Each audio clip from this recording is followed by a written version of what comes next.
All right. Good morning, everyone.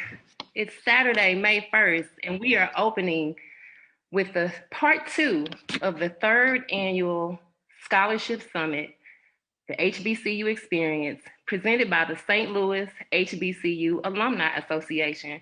So welcome, everyone. We have great weather today. I'm pumped up. I've had my coffee. The scholarship committee, we worked so hard to bring you this wonderful event. So thank you for joining us this morning. My name is Kelly Singleton. I am the founder and president of the St. Louis HBCU Alumni Association. I attended the illustrious Clark Atlanta University in Atlanta, Georgia, and I started the organization in November of 2015. And this is our 3rd annual summit. We did our first one at St. Louis University. Then we went to the hometown HBCU, Harris Stowe State University. And then in 2020, because of COVID, we decided to break our summit up into 2 parts and do it virtually here via Zoom. So we want to just welcome you. Thank you, because this is very important to us, promoting the HBCU legacy. So now what I'm going to do next is introduce our board members, and I'm going to, if they're able to, come off the, show their face, that's great, but if not, that's fine as well. But we have our Vice President and Scholarship Chair, Ms. Melanie Davis. And we have our Secretary, Sonia Delaney, our Corresponding Secretary, Stephanie Hill, our Treasurer and Membership Chair, Danette Beckham, our Parliamentarian, Amber Mitchell, and our PR, Marketing, and Technology Chair, Jasmine Posey. And you will be hearing from these ladies very shortly. So I just wanted to acknowledge my great team. And again, you will be hearing from them momentarily. So up next, our Vice President, Scholarship Chair, Ms. Melanie Davis. Good morning, everyone, and thank you for joining our 3rd annual Scholarship Summit. I am so excited to be on here today. I am here to tell you our vision. The vision of the association is as follows. Our vision is to harnessing our collective power to amplify our impact on the St. Louis community. All right, I will now turn it over to Danette Beckham. And Danette will be joining us later on during the summit. So I will make the statement about membership. You don't have to be a HBCU alumni to be a part of our organization because it's all about community and helping kids go to college. So alumni, parents, community representatives, anyone can join the association. Our membership dues are $30 annually, and they run from July 1st through June 30th. So we take membership dues all year long, and our membership dues help with the funding for our operations of the association. You also, as a member, get perks as HBCU alumni. You get firsthand information on local and national HBCU news and career opportunities. And of course, when we have functions in person, you get first priority with our programs, activities, and events.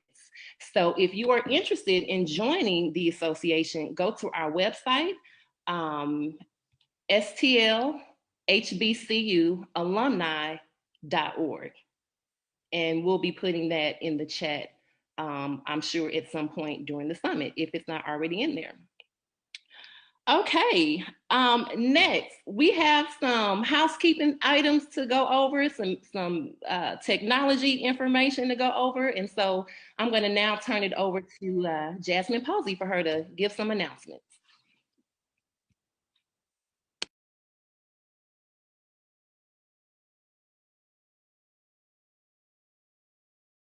I was muted.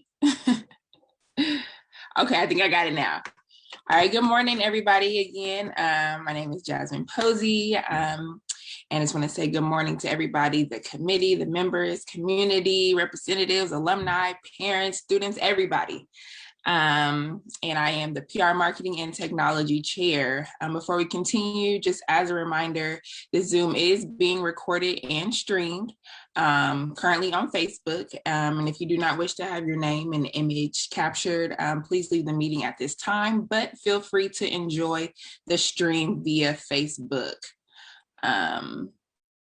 Next, I want to invite everybody to download and use the Zoom background. Some of our committee members are already using that. Go ahead and download that and use it during the summit. Also, be sure to like and follow our Facebook and Instagram and Twitter accounts and subscribe to our YouTube channel. And I'll put that information in the chat right now. I'm really excited about these backgrounds, and I know a couple of people have asked me about them, so this is the time now for us to update our backgrounds. And Jasmine just put that in the chat. So if we all could just take a moment to do that.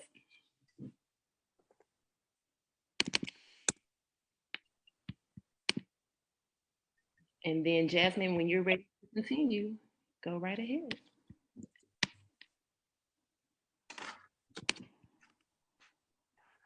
And as we're doing that, I'm going to continue with our few housekeeping items. When possible, each attendee should use their own device. That just ensures for a better summit experience, and it also helps us out a little bit. High school students, I know we're giving you a lot to do this morning, but after you change your virtual background, high school students, please change your Zoom display name to include your graduation year before your name. So if you are, my name is Jasmine Posey, I'm a high school senior, a high school student, I'm graduating in 2021, woo, woo, woo. I'm gonna put 2021, Jasmine Posey, and then to my display name, and that'll help us out as well. And I'll put that information in there for anyone come in a little later. So again, that is high school students.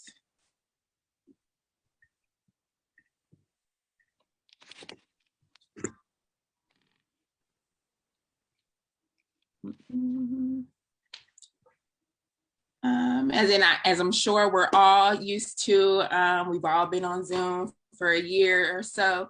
Please just be mindful of your microphone. Keep that muted if you are not the active speaker, and just be mindful of your background. Make sure everything background is appropriate and education focused. And if you do have any questions or comments, put those down in the chat. We will do our best to get your question answered and get back to you as quickly as possible.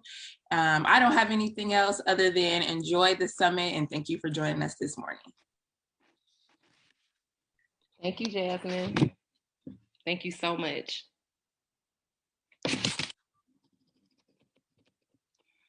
All right. So now what we are going to do is turn it over back to Miss Melanie so she can recognize some very important people. All right, I am so excited to recognize our sponsor for our summit, which is Miss Erica Driver with Better Family Life. She will be giving comments later on in the summit, but welcome, Erica Driver from Better Family Life. We would also like to recognize Kate Fox 2 and Kim Hudson. Kim Hudson allowed the association to be interviewed on her 9 a.m. show on April 26, 2021. Danette Beckham, one of the St. Louis HBCU treasurer, was the interviewee.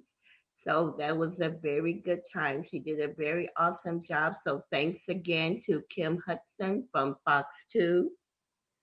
And we would also like to recognize outstanding stars and also Henrose Cares. You will also hear from them later on in the summit. Again, thank you to those sponsors. Thank you so much. I will now turn it over to Jasmine, to Ms. Posey.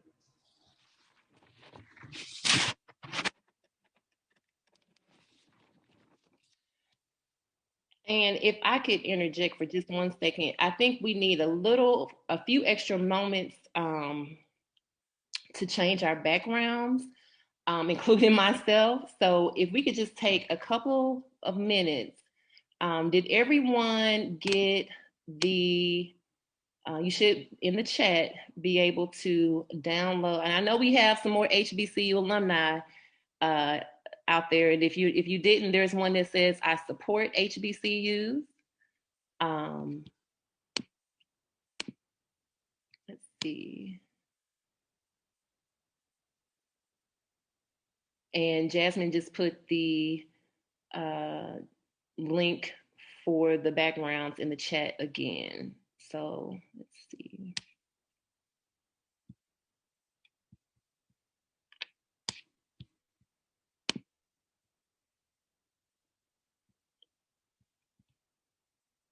And then Jasmine also just put the link to all of our social media sites as well. So please like and share on social media.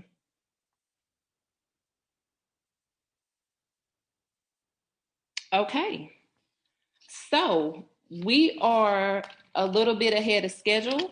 And so we're going to go ahead and start our ABCs of HBCUs hour.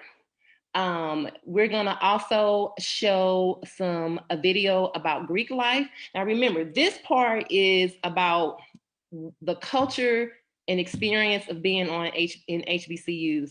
After our video presentations, we'll have our HBCU alumni panel where students and parents can ask questions.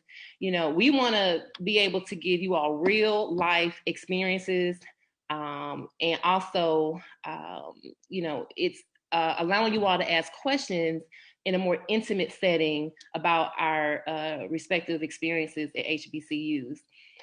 After the panel, we will break for lunch at 11:30. We're gonna have some additional entertaining videos to show you. We're going to have an intermission so you can grab some lunch and a snack. And we also will have some prize giveaways. Woo! We love prizes, don't we? Miss Melanie is going to ask some HBCU trivia questions during our rally. and we will be giving away $25 gift cards during that time for those who answer the HBCU questions. So we hope that you will stay with us throughout the summit. At the end of the summit, we will have an HBCU showcase. We have 4 schools that will be represented: Fisk University, Howard University, Jackson State University, and University of Arkansas Pine Bluff. So during the HBCU showcase, this will be more information geared towards the schools, admissions, scholarship information regarding the specific schools, and just the overall environment being on campus at those schools. So that will be at 12 o'clock and we'll end at 1. So I hope you all are excited, and we're now going to start our video presentations. So sit back, relax, and we'll be just having some discussions in between the videos. Also during this hour, we have some candid testimonials from HBCU alumni, which are very engaging. So I'm sure you'll think these videos are great and educational. So without further ado, let's start our ABCs of HBCUs, Greek life, and HBCU testimonial period. So Jasmine, take it away. Thank you, Kelly. Before we get into that, I am seeing a few questions in the chat about your Zoom background. Everybody's device might be a little different, but just kind of generally, if you go to settings or preferences in Zoom, there should be an option for you to change your background and filters. From there, you may need to click a little plus sign or add image button. Go ahead and do that and select the background that you just downloaded. Uncheck I have a green screen, and then make sure you're not in an area with a lot of background light, because that may disturb the virtual background.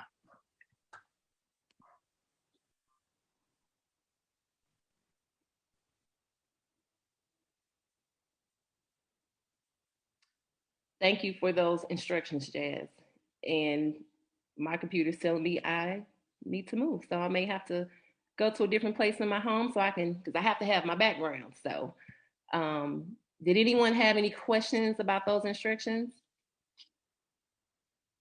Okay, thank you, Jasmine. And we will begin our video presentation here in a moment.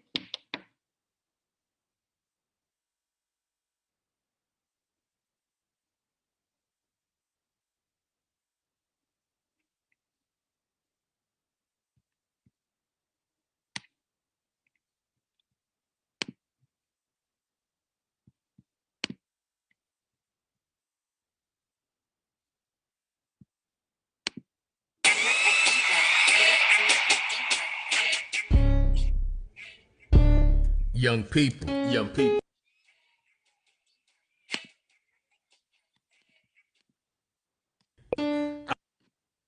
Say, I'm going to college. A, HBCU. This is the letter A. This is the letter A. This is the letter A. Alcorn State. Okay. This is the letter B. This is the letter B. This is the letter B. B. Bethune-Cookman. Okay. This is the letter C. This is the letter C. This is the letter C. C. Clark Atlanta. Okay. This is the letter D. This is the letter D. This is the letter D. Dillard University. Hold on.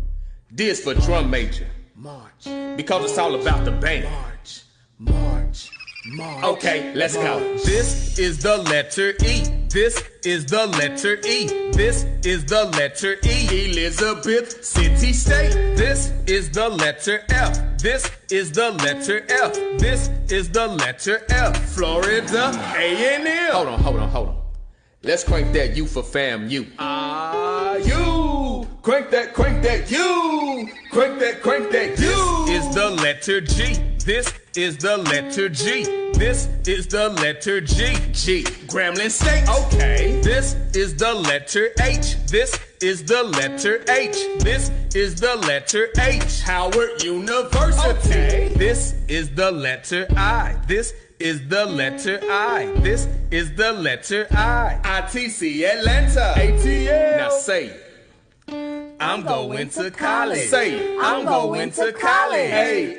HBCU. This is the letter J. This is the letter J. This is the letter J. J. Jackson State. Okay. This is the letter K. This is the letter K. This is the letter K. K. Kentucky State. Okay. This is the letter L. This is the letter L. This is the letter L. Langston University. Okay. This is the letter M. This is the letter M. This is the letter M. Morehouse School of Medicine.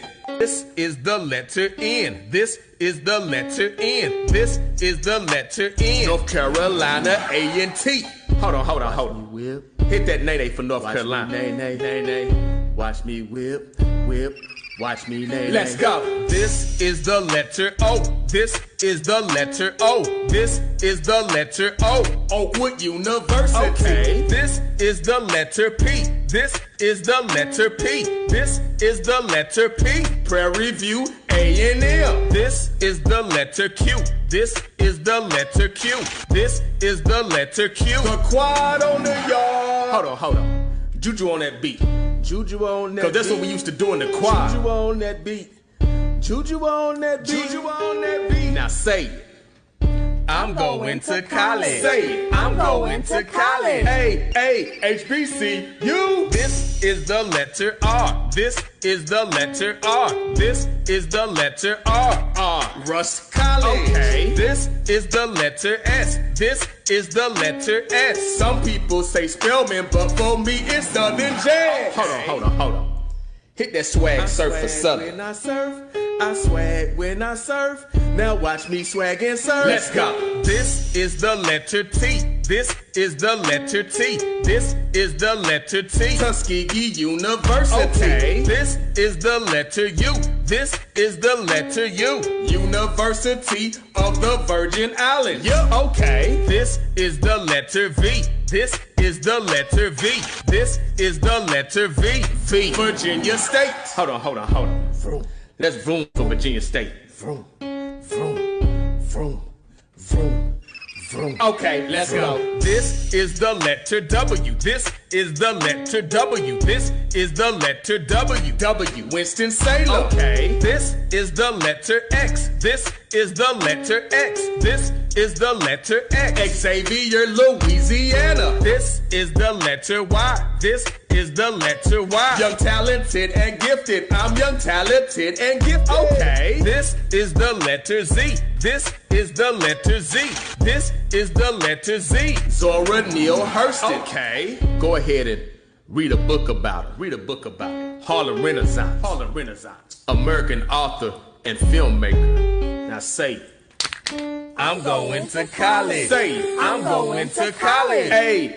HBCU. I'm going to college. Say it. I'm going to college. Say it. I'm going to college. Say it. I'm going to college. Say it. I'm going to college. Say it. I'm going to college. Say it. I'm going to college. HBCU. Young people. HBCU stands for Historically Black Colleges and Universities. Now get your horns out. Play it with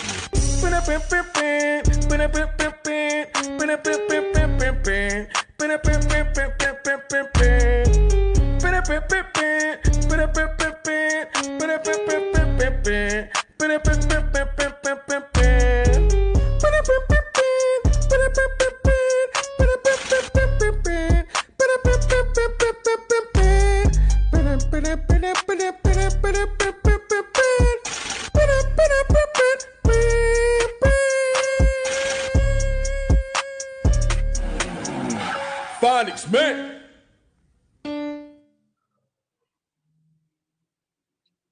All right. Y'all like that video? Nice little intro there. Any questions about the ABCs of HBCU's video? I see some hearts. Yes. Wasn't that nice, Deandra? Yes.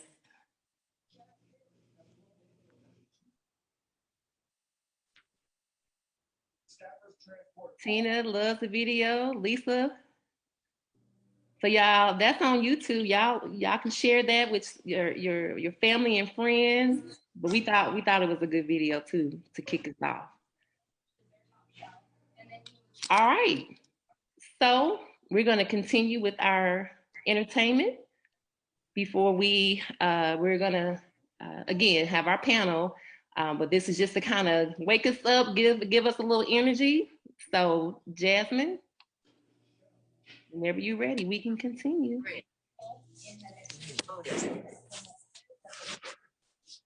I'm sorry. Man, me.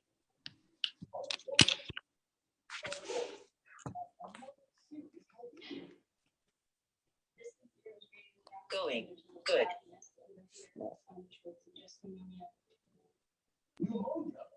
If your phone's gonna act like that, just wait till we get.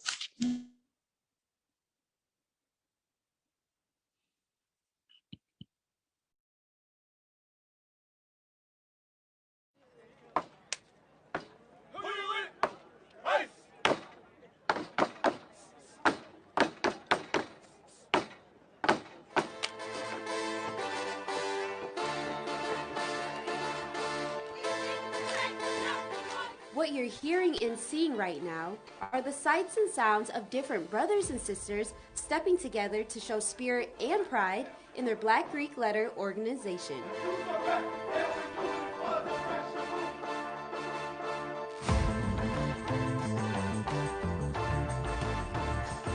But stepping and strolling are only a small part of what these Black Greek Letter organizations do.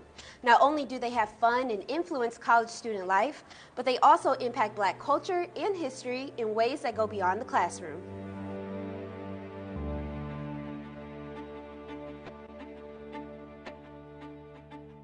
Alpha Phi Alpha, Alpha Kappa Alpha, Kappa Alpha Psi, Omega Psi Phi, Delta Sigma Theta, Phi Beta Sigma, Zeta Phi Beta, Sigma Gamma Rho, and Iota Phi Theta.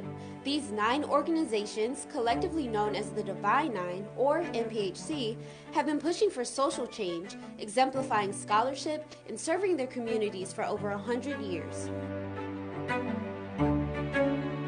Black history is the MPHC, and I would say MPHC is Black history. The MPHC, in particular, we epitomize like what Black History Month is all about. So that's the celebration of Black culture. So that's whether it's stepping or strolling or any type of historical significance of all our different organizations. All of those things celebrate Black history. We need to talk about why these organizations were founded. They were founded during a time when Blacks did not have the rights and privileges that others had. And so they were founded to make social change. And so to me, it gives me a chance to be proud of who I am as a Black woman, to be a part of Delta Sigma Theta Sorority Incorporated. MPHC helps shape confidence and leadership skills among the Black community. I came to college, I had a very rough start, and through that rough start, a lot of people that were my mentors, and that really carried me through that time and helped me see another side.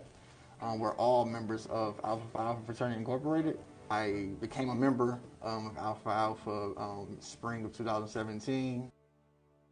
Now, the organizations may differ in their mottos, symbols, or even personas, but what remains the same throughout the Divine Nine is that membership is a lifetime commitment.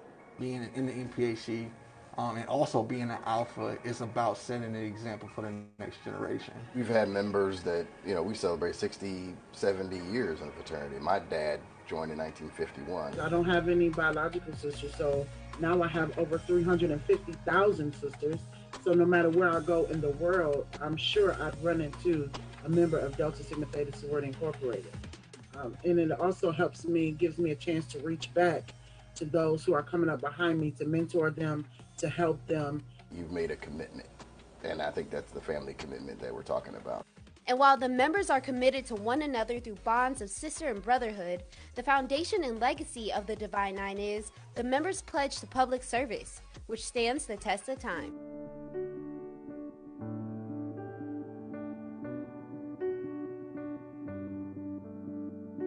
we are at the front lines trying to make a change. And so we're still trying to make positive change in our communities, doing food drives, helping out those that are less fortunate. I think that's the thing that I appreciate the most about NPHC now, is that we are still doing the work during quote-unquote unprecedented times. My organization, Alpha Phi Alpha, Alpha Xi Lambda chapter recently had an event where we had ours, was typically a scholarship breakfast. That's typically in person, but of course with COVID we had it virtually, and because it was virtual we were able to touch different people from across the country. That doesn't happen with like a mindset that's not a growth mindset, and that's not only my organization. We're still going in and we're still doing the work.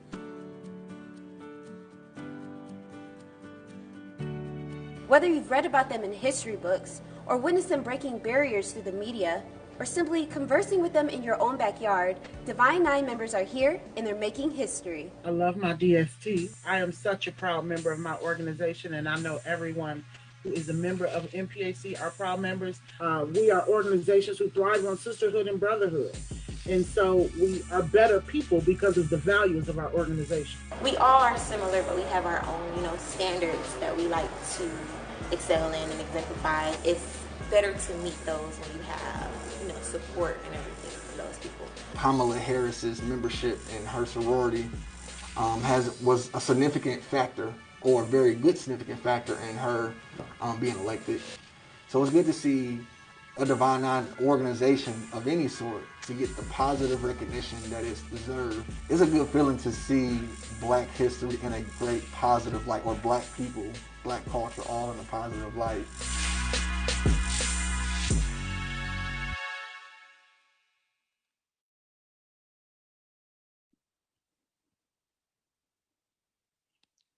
All right.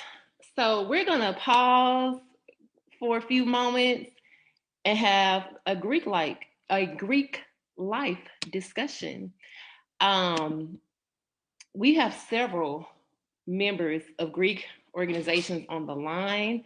I myself am a member of the St. Louis Metropolitan Alumni Chapter of Delta Sigma Theta Sorority Incorporated. And we also have several members of Alpha Kappa Alpha Sorority Incorporated. And if there are other Greek members on the call, will you please put your Greek affiliation in the chat? And so what I'm going to do now is turn it over to a few of our HBCU alumni on the call so they can share their experiences about Greek life.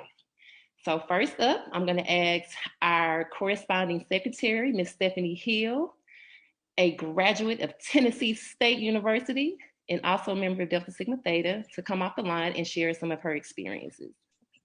I didn't know you were going to put me on the front lines first, but good morning, everyone. Good morning, everyone. First of all, I have to say, man, I hadn't seen that video, and that whoever put it together, that was great. I enjoyed. I was over here grinning. And I know now I need to go shopping because some of the paraphernalia they had on, I was like, oh, I need that. And I saw some gifts. I don't even know where to start with Greek life. Of course, she said I graduated from Tennessee State, and that's where I crossed. I crossed the Alpha Chi chapter at Tennessee State University. I was one of the unique ones because I graduated shortly after crossing into the chapter. So I didn't really have a lot of participation on the college campus, but I graduated and immediately got into a grad chapter while also serving in the military. Greek life for me has been, unlike the young lady that said she had no biological sisters, I have several, but joining a sorority, it just made my sister circle that much bigger. And I know I always have somebody that I can depend on when I'm going through times of strife and when I'm going through times of celebration. And when I needed support from my son, my sister stepped up, and that's what Greek life is all about. Not just that sisterhood doesn't come just from members of Delta Sigma Theta. I have several really good friends that are members of Alpha Kappa Alpha. One of them is on the line, and I don't know if she's going to speak later on. Miss Tiandra, I'm calling you out. But yeah, there are some negative connotations to Greek life that people tend to want to dwell on sometimes, but it's not true. The negative stuff, you know, we all go through things, but I hope nobody dwells on that too much. And I will turn it over to the next person. So since you brought up Tiandra, we put you on the spot. Can you come off mute and say? I can. I'm still getting top ready, but I can still talk. Yes. My name is Tiandra Bland. I am a graduate of the University of Arkansas at Pine Bluff, where we're getting ready to be the SWAC champions, but proud graduate. And I did pledge Alpha Kappa Alpha Sorority Incorporated at the Alpha Rho chapter there in fall '94. I don't have sisters. I didn't have anyone Greek in my family. So that was something that was appealing to me, because not only of the sisterhood with AKA, it was the sisterhood I saw in all of the sororities. So as Stephanie was speaking, Stephanie is more than my sister. We graduated high school together. So, you know, she's good people. And I'm letting you know at universities and colleges that it is truly a sisterhood. We may have chose different organizations, but we are all sisters and brothers. I love the community service aspect. I love the fact that we can get together to not only build that aspect of community, but the community of the university. And it was so much fun too, hanging out.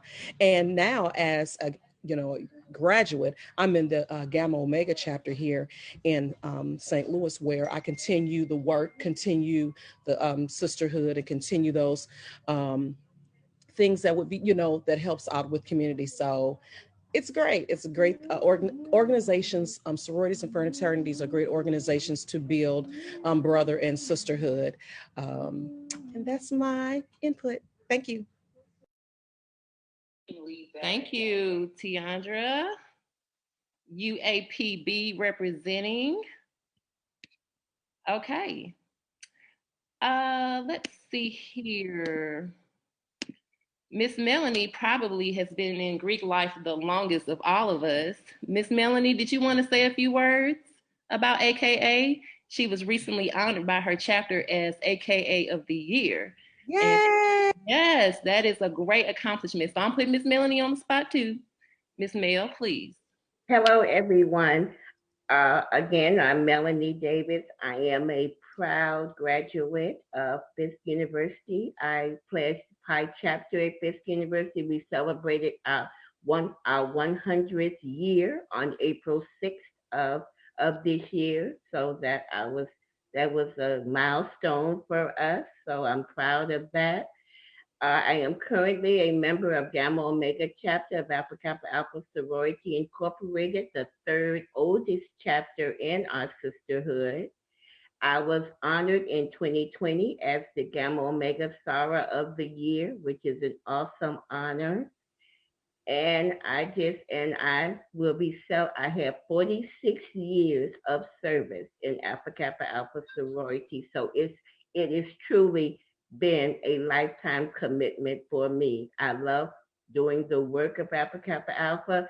And like the video said, we are not about the stepping, we're about service. And I exemplified that by starting the United We Vote forums, which we did. We had 3 of them so far, and can continue to do that with our Divine Nine partners and some other partners. So I am very engaged. I love Greek life, and that's all I have. Thank you.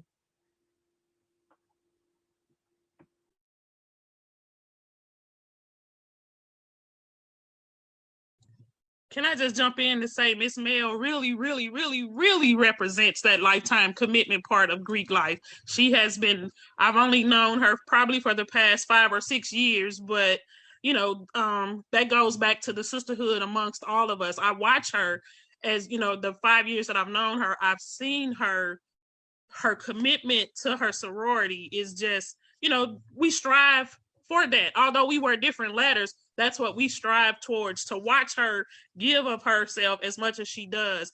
That's what we strive to in Greek life. It is definitely a lifetime commitment. And she, again, exemplifies that superiorly.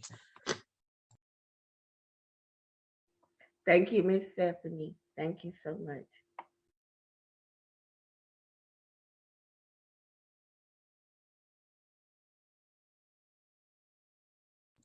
You're muted, Kel. Thank you. I was saying that Greek life is very much a big part of HBCU life. And it's all about community service and giving back and sharing our knowledge and skills that we've learned at our HBCUs throughout the community, just like what we're doing today. Are there any fraternities on the call that would like, do we have, is the Black Girl Magic just taking over today? Do we have any fraternities in the house? If you are live on Facebook or YouTube watching, we want to just salute you, all the Greeks, everybody. And the video went through all of them, so I won't go through that. But at this time, are there any participants on the Zoom call that want to ask any questions about Greek life or HBCU life at this point?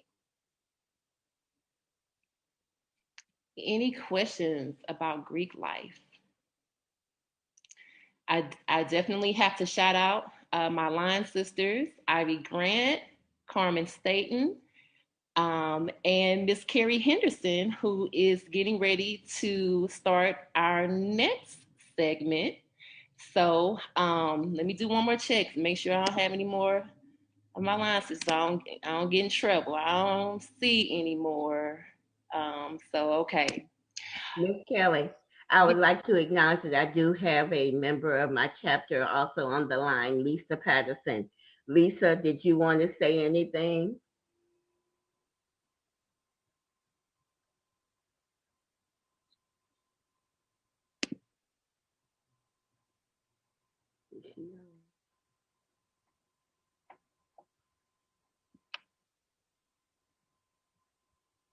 Okay. I don't see her anymore, Kelly, so just proceed. I see her on here. Maybe she stepped away for a second, but we definitely can have her share some words, in a few moments if she still would like to. So, all right. Carrie? All right, everyone. We're going to take a educational pause real quick and play some Kahoot games. So if you are used to Kahoot, if you want to take out your cell phone or take a link, go to kahoot.it. We're going to play some myths and beliefs in regards to HBCUs. So hopefully you learned a little bit about HBCUs during this process. And if you are joining us on Facebook, you can join as well. I'm going to give us about a minute to join. So about 60 seconds. I'm putting it on the clock starting now.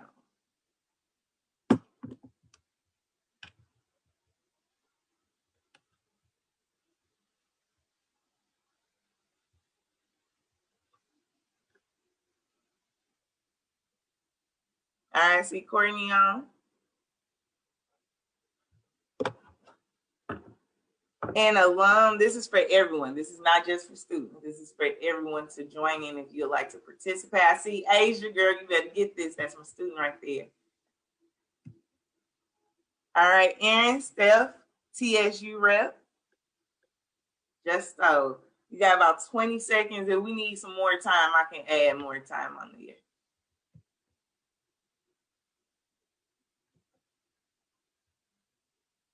All right, they coming. They are coming.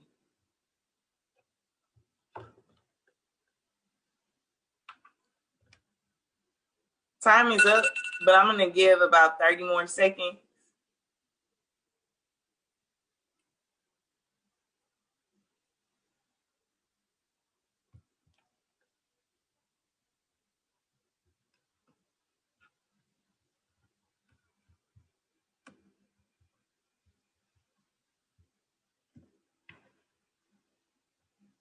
All right, we're getting them in about 15 seconds.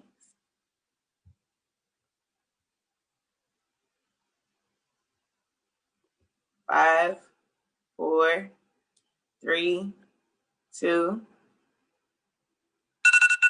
All right, so part of what today is that we're going to dispel some of the myths that are presented when we talk about HBCU. So you've already heard from some perspectives. We're going to go a little bit more in depth later on with other panels, but let's play a little games to know about the actual numbers and facts when we talk about HBCUs. So let's look at our first one. First question, you know, Kahoot is all about speed and getting the right answer. What school is represented in the graph below? So you see this graph where it looks like it's majority white people who attend this school. Is this an example of University of Missouri St. Louis, Kentucky State University, Lincoln University, or Harris-Stowe State University?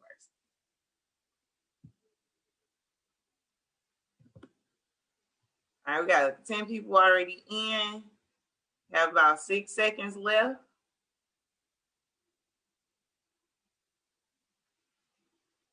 All right, so the majority of you all put University of Missouri St. Louis. That's actually Lincoln University. And so that dispels the myth that HBCUs are majority African American.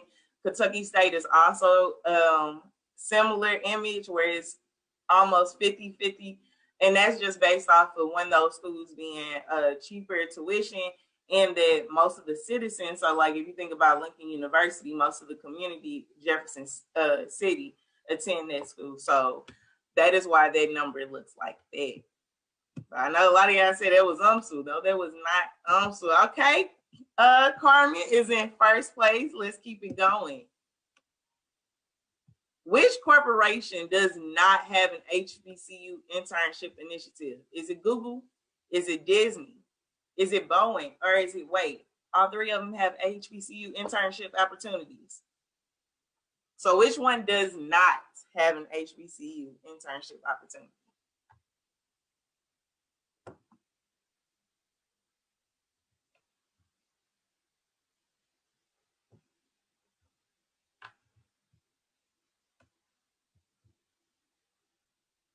All right, majority of you all got the question correct.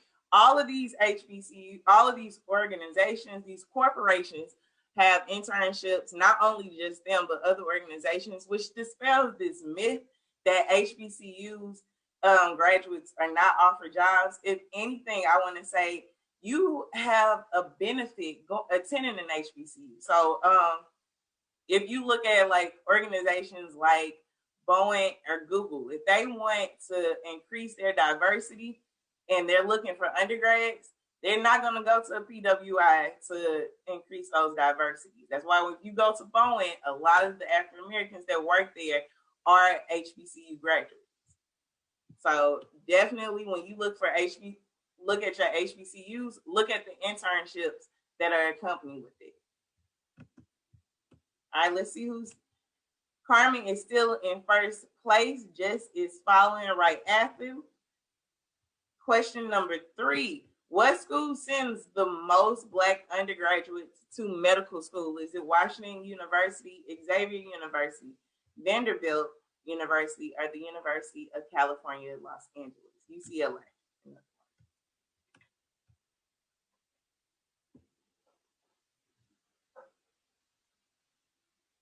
All right, so as the majority of you all have chosen, Xavier, located in New Orleans, Louisiana, which is an HBCU, sends the majority of Black people to medical school. So that representation, regardless if they go to a PWI or continue their medical schooling at an HBCU, majority of them come from Xavier University. And we produce a lot. So engineers, like when we think of, if you are interested in engineers, a lot of our engineers come from areas like Tennessee State University, Alabama A&M, Southern University. So look at those schools as well and what they are programs they specialize in. And you would think Washington University, but no, it's actually Xavier. Okay. Let's continue. Carmen is still in first place, but it could be anybody's game at this point. So true or false? Is it true that predominantly white fraternities and sororities are not on HBCU campuses? So if you go to an HBCU campus, you only gonna see the Divine Nine. Is that true or is that false?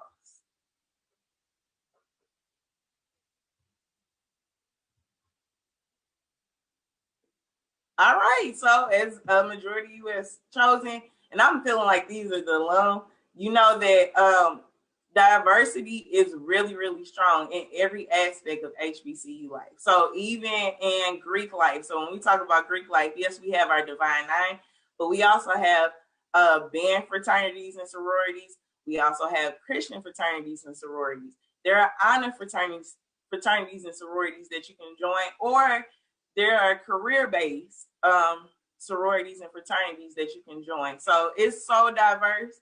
These are the same sororities and fraternities that you can find on predominantly white institution campuses.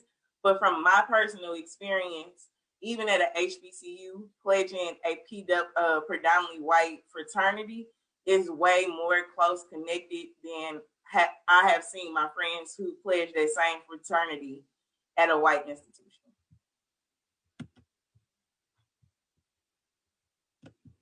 All right, y'all. We're gonna have to Carmen in first place, and I don't even think Carmen went to HBCU. We gotta. I think we gotta.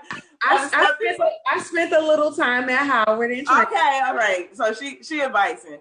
I'm gonna give her Bison. All right, we on number 5. True or false? All of the Black fraternities and sorority were founded on HBCU campuses, specifically Howard and Morgan.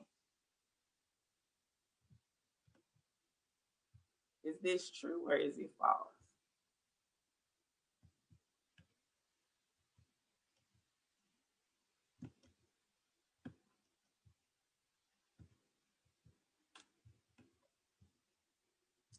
All right, so actually, 3 of the Divine Nine organizations were founded on PWI campuses. 1 was founded on Morgan's campus, and 5 were founded on Howard University campus. And we're gonna talk in more detail about the reason for that. But I want to give much respect the reason as to why. So the first organization, Alpha Phi Alpha Fraternity Incorporated, was founded at a predominantly white institution in 1906. So think about in regards to where our ancestors were at that moment.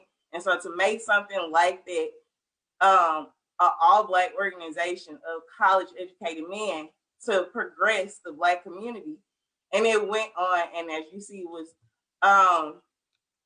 shown throughout organizations, but even those PWIs, the Sigma Gamma Rhos and Kappa Alpha Psi were also founded at predominantly white institutions, and specifically Indiana, an area that was heavily populated with the Ku Klux Klan. So even the organizations that were founded at PWIs, they were still heavily based on Black history and continue to be.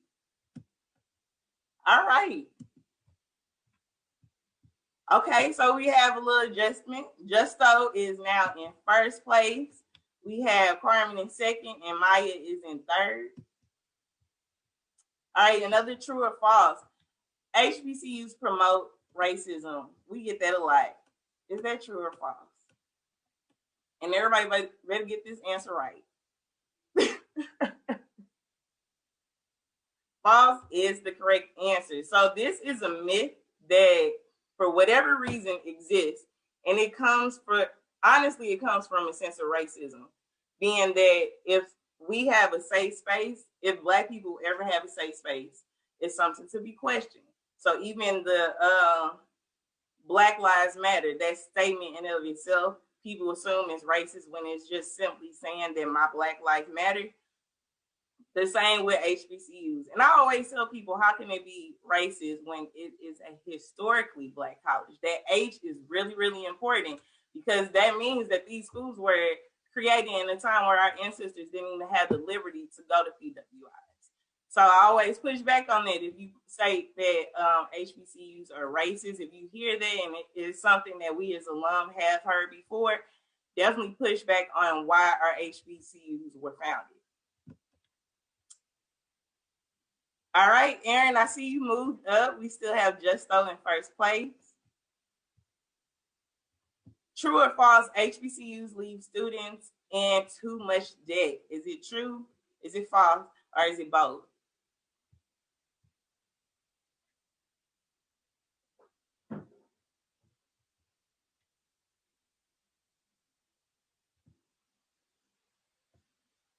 All right, so The answer is both. And I work for College Bound. I should have said this before I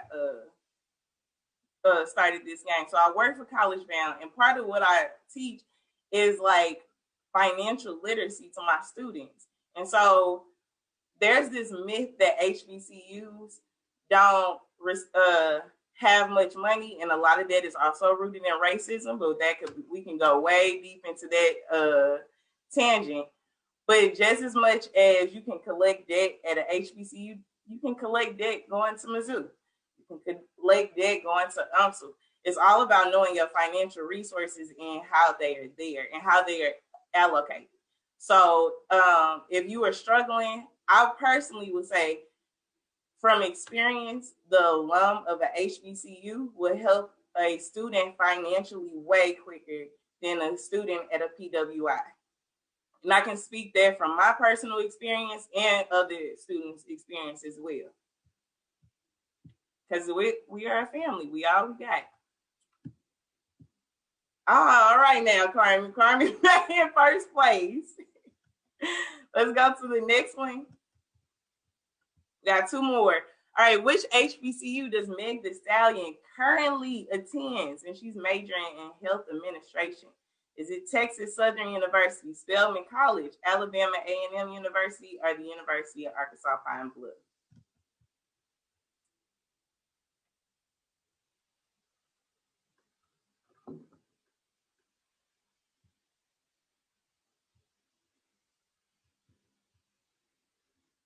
Have about 5 seconds remaining.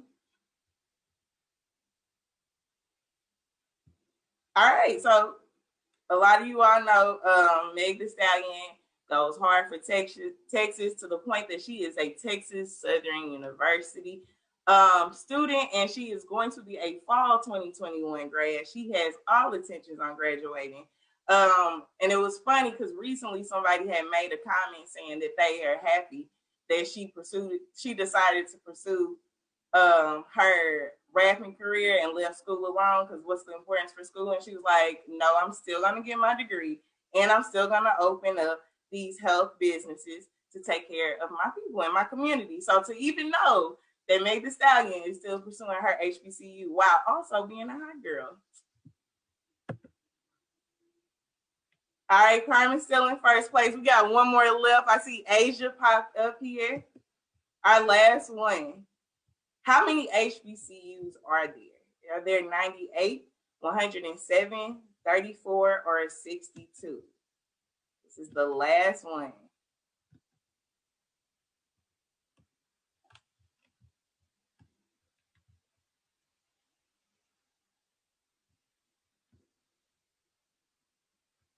All right, and there is, we were close. This was fairly even. There is 107 HBCUs, including the Virgin Islands. So there are HBCUs. Make sure when you are looking, if you are really like HBCUs is where I want to go to. One thing I did not know, excuse me, and was not aware of was how many HBCUs and diversity. And though I truly love my HBCU, I love Howard University, I wish I would have had the opportunity to explore more, because 107 colleges is a lot of colleges. So look at all of them and what they all have to offer. All right, let's see who was winning.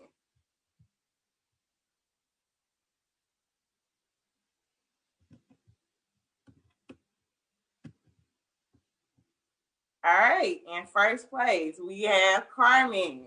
So congratulations, Carmen, Aaron, and Justo. Maya and Asia, congrats on being runner-ups. And everybody, congrats just for participating and learning a few informations about HBCU and the myth that is dispelled in regards to our beloved institutions. Wow, that was amazing, Carrie. Thank you so much. Can we all use our reactions and give a hand clap to Carrie for an amazing job on HBCU myths? Oh my God, that was so awesome. Carrie, thank you so much. And Carmen, since she was the winner, She is our first prize recipient, $25 Target gift card. Yay! We need some like hooray music in the background. So Carmen, if you can send me a private chat with your email address, I know I have it already, but just send it to me. And we will be sending your $25 Target gift card within 24 hours. And like Carrie said, now alumni, how y'all let someone that didn't go to a HBCU know more than us? Good job, Carmen. I did go. I just didn't graduate. Oh, that's right. That's right. I'll take that back. That's right. Congratulations, Carmen. And thank you, Carrie. Thank you all. That was extremely informative. It was. Let me get to this chat real quick. Okay, so let's see. Tiandra is saying her 10th grade is ready to go visit campuses. TSU, yes. Carmen says her 9th grader is ready to go as well. Jasmine indicated there are service sororities too, Gamma Sigma Sigma. Tiandra says Kappa Alpha Psi was founded at Indiana University. Shout out to the Kappas live on Facebook. And oh, you all, I misspoke. We are not live streaming on YouTube, just Facebook only. So I wanted to clarify that. Okay, let's see. Awesome. Excellent. All right. So we will now, any questions about anything thus far? Okay, so I'm going to turn it over to Jasmine while we get ready to transition into our panel. Our panel is going to start at 10:15, but we have some final HBCU alumni videos to show you all. And so after it's about maybe, I don't know, maybe 10, 12 minutes. And then we'll take a short break. And then we will have the introduction of our moderator. And then our moderator will begin our panel. So Jasmine, let's finish our video presentations at this time.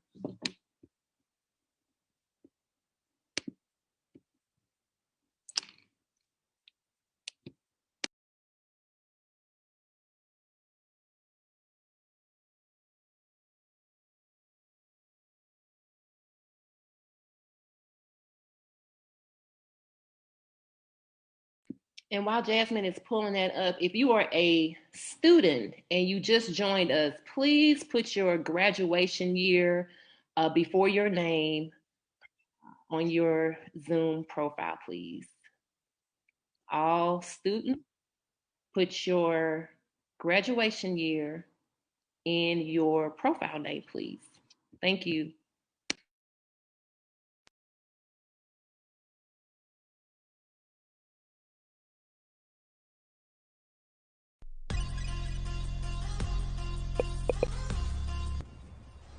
Hi, my name is Heather Day. Alabama A&M has nearly 150 years of excellence and achievements, and we are just getting started. We are awesome and we are amazing. I am a proud Bulldog from the class of 2003. We are the largest HBCU in the state of Alabama, and I'm going to share with you a few other tips on why Alabama A&M is amazing and awesome. Alabama A&M University is mission-driven and committed to offering access and opportunity to its students. Again, it's the largest HBCU in the state of Alabama. It has the largest number of minority STEM graduates in the state. It is a top 3 HBCU in the nation for the production of STEM majors. 52.3% of AAMU STEM majors are women. It is number 8 in the nation for family and consumer science programs. It has a top 10 gold level military-friendly school. It's number 11 in the nation for food science programs, and it is recognized as a leader in student civic engagement.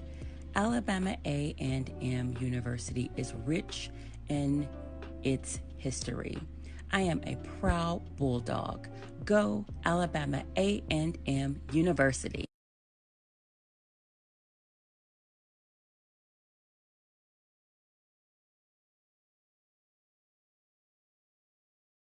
Dance is a part of HBCU culture.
Alcorn State University.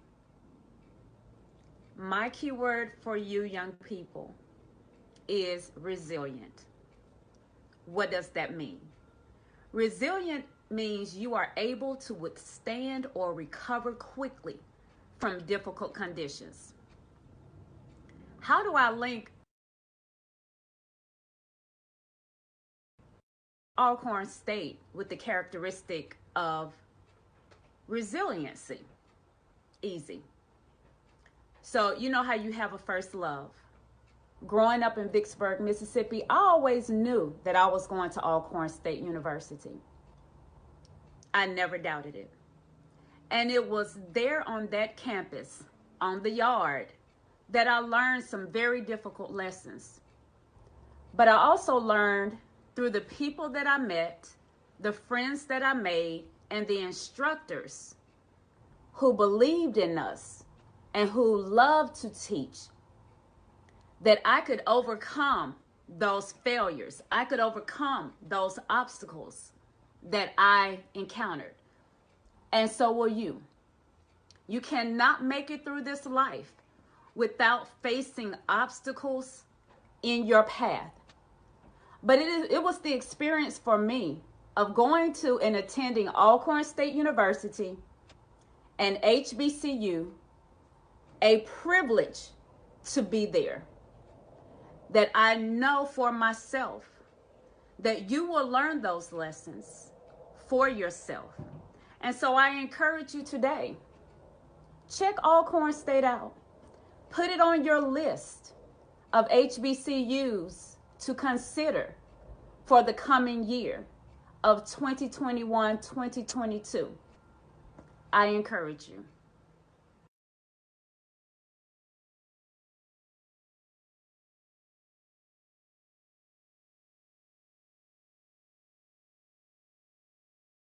Don't you be floating? All right. We hope you are enjoying the summit, enjoying those videos. And if you haven't decided on an HBCU yet, that you are, leaning towards an HBCU, and maybe you are even more certain about which HBCU is right for you. Now for about 5 minutes, we're going to have a brief intermission. So go grab some water, handle your business, and we will resume our program at 10:15.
I was playing some music in the background and realized that my phone was on mute, or excuse me, that my computer was on mute. So sorry for the silence there, everyone.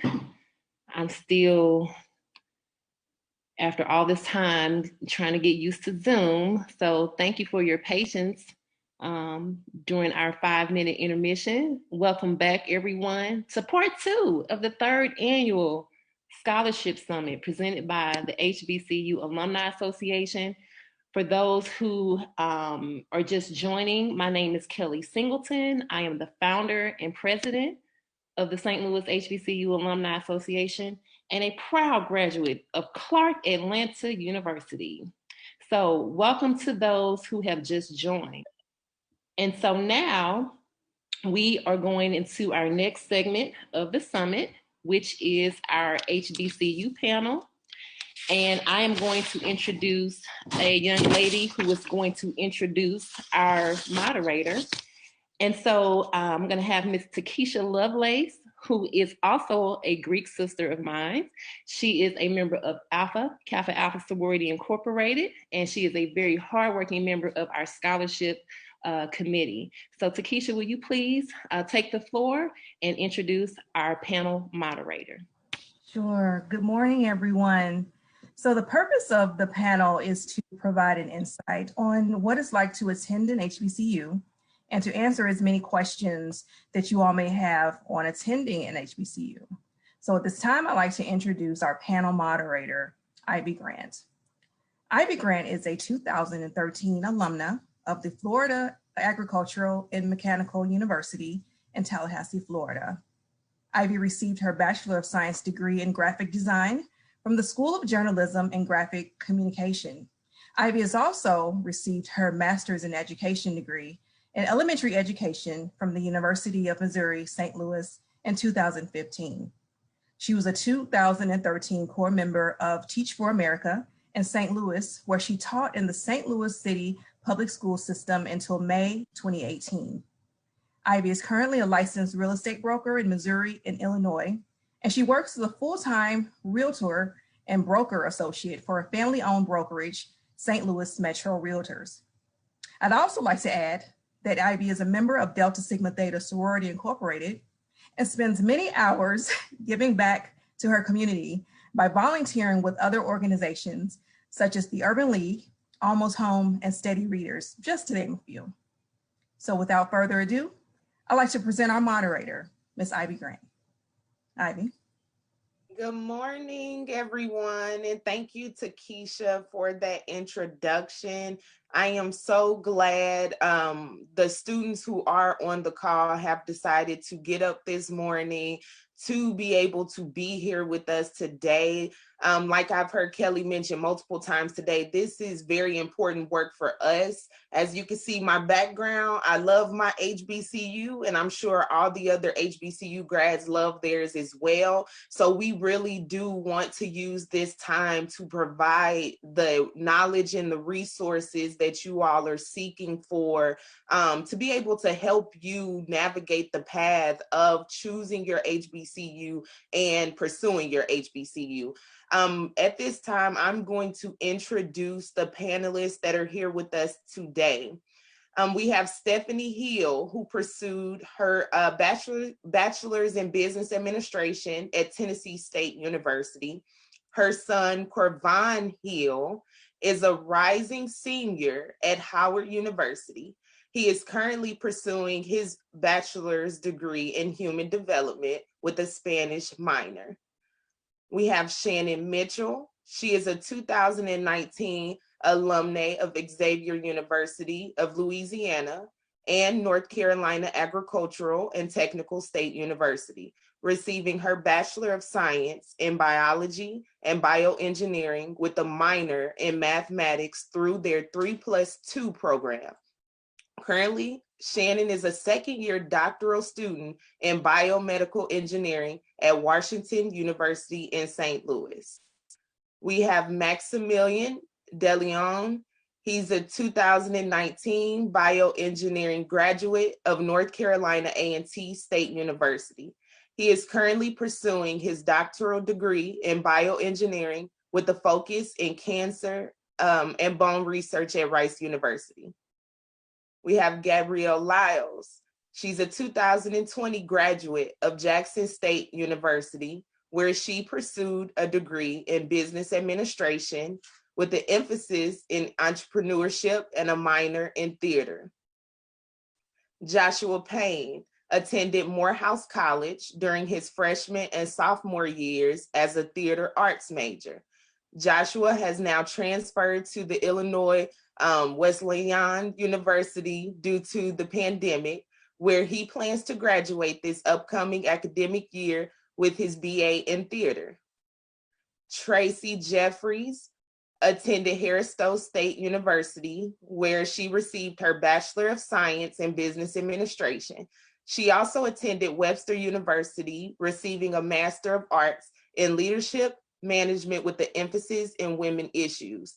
She is currently a doctoral student at University of Missouri, St. Louis, for a doctorate in business administration with the emphasis in organizational behavior. Her daughter, Cameron Jeffries, is a current student at Jackson State University, majoring in computer engineering. She is a member of the STEM team for Jackson State University and Johnson & Johnson HBCU Scholars Virtual Program Association for Computer Machinery. Cameron's expected graduation date is May 2022. So as you can see, we have a lot of Black excellence on this panel. These are awesome panelists with many different backgrounds. They've attended PWIs in some cases, they've attended HBCUs. So we're going to go through some of the questions initially. If while we're going through our panel questions, you have questions at any time, please do not hesitate to put your questions in the chat, and we will also have a Q&A section at the end of the panel discussion. So we're gonna go ahead and get started with our first question. So to our panelists, our first question is, why did you choose to attend an HBCU? And I'm going to start with Corvon Hill on a response to this question. Okay, so good morning, everyone. Like she said, I'm Corvon Hill. I go to Howard. And so why I chose to go to HBCU, so one, I truly believe that like I was made to go to HBCU. So as you heard, my mother went to TSU. She was involved in Greek life. I mean, I come from this big, happy Black family, but I went to a PWI for elementary school through high school. And so being there, so I went to PWI, and over the summers, I did Freedom School, which is a Children's Defense Fund program, where I was surrounded by Black people all summer, and then I would go school year back with white people. And so knowing that feeling I had over the summer of what it's like to watch HBCU students, like they were our counselors, like they were the ones teaching us everything we learned over the summer, and we studied Black culture, Black history. And so watching these HBCU students, it just clicked naturally that that's who I wanted to be. And so as I got older and understood the importance of that, it was me recognizing that these people existed in a space that was like my little bubble of the summer, but this was their year round. They got to go to school with people that looked like them rather than going to a PWI. And coming up through a PWI, I went to Ladue. So that says enough about what kind of PWI I went to. I went to PWI with some of the richest people in St. Louis. And so I was faced with all these like issues and like stuff that basically I just knew I didn't want to be surrounded with for the rest of my life. So going to HBCU was a no-brainer because it allowed me to be surrounded by people that look like me, but like are so different. Like me compared to a New York student, completely different. And so now I've created this connection with all these Black people that can get me to these high spaces rather than having to code switch, change who I am and play a different game. Because if you know anything, or you don't know anything about me, but one thing about it, two things for sure, I hate playing games. I'm a very I'm openly Black, I'm openly proud, I'm openly everything I am. And so going to HBCU, I don't have to not be that. I can be that and be great rather than play games and hi, how are you? I'm Corvon. Like, no, like that's just not the game I want to play. So yeah. Thank you, Corvine, for that response. Max DeLeon, why did you choose to attend the HBCU? So funny enough, HBCUs were originally not on my list. Was called when I was looking for colleges. But after visiting a few HBCUs, and especially North Carolina A&T, I felt a sense of family as soon as I stepped on the campus and went to talk to current students and even professors about how everything was in general. So I guess I fell in love with the aspect of it as soon as walking upon upon campus. And there were also many different opportunities that presented itself as well, such as the strong STEM department that my institution has. So it was that combination and culmination of different perspectives and people that allowed me to go to North Carolina A&T, and I think it was just a very special environment that help me find better parts of myself and help cultivate that even further. And whenever you do go to a HBCU, you can feel that sense of community, and you know you have that community where you can grow and become a better person and just better equipped for the world, which usually does not represent the population inside of HBCU. Thank you, Max. That was excellent. Do we have any other panelists that would like to chime on to this question of why you chose to go to a HBCU? You can use the hand raise and then I'll know to call on you first.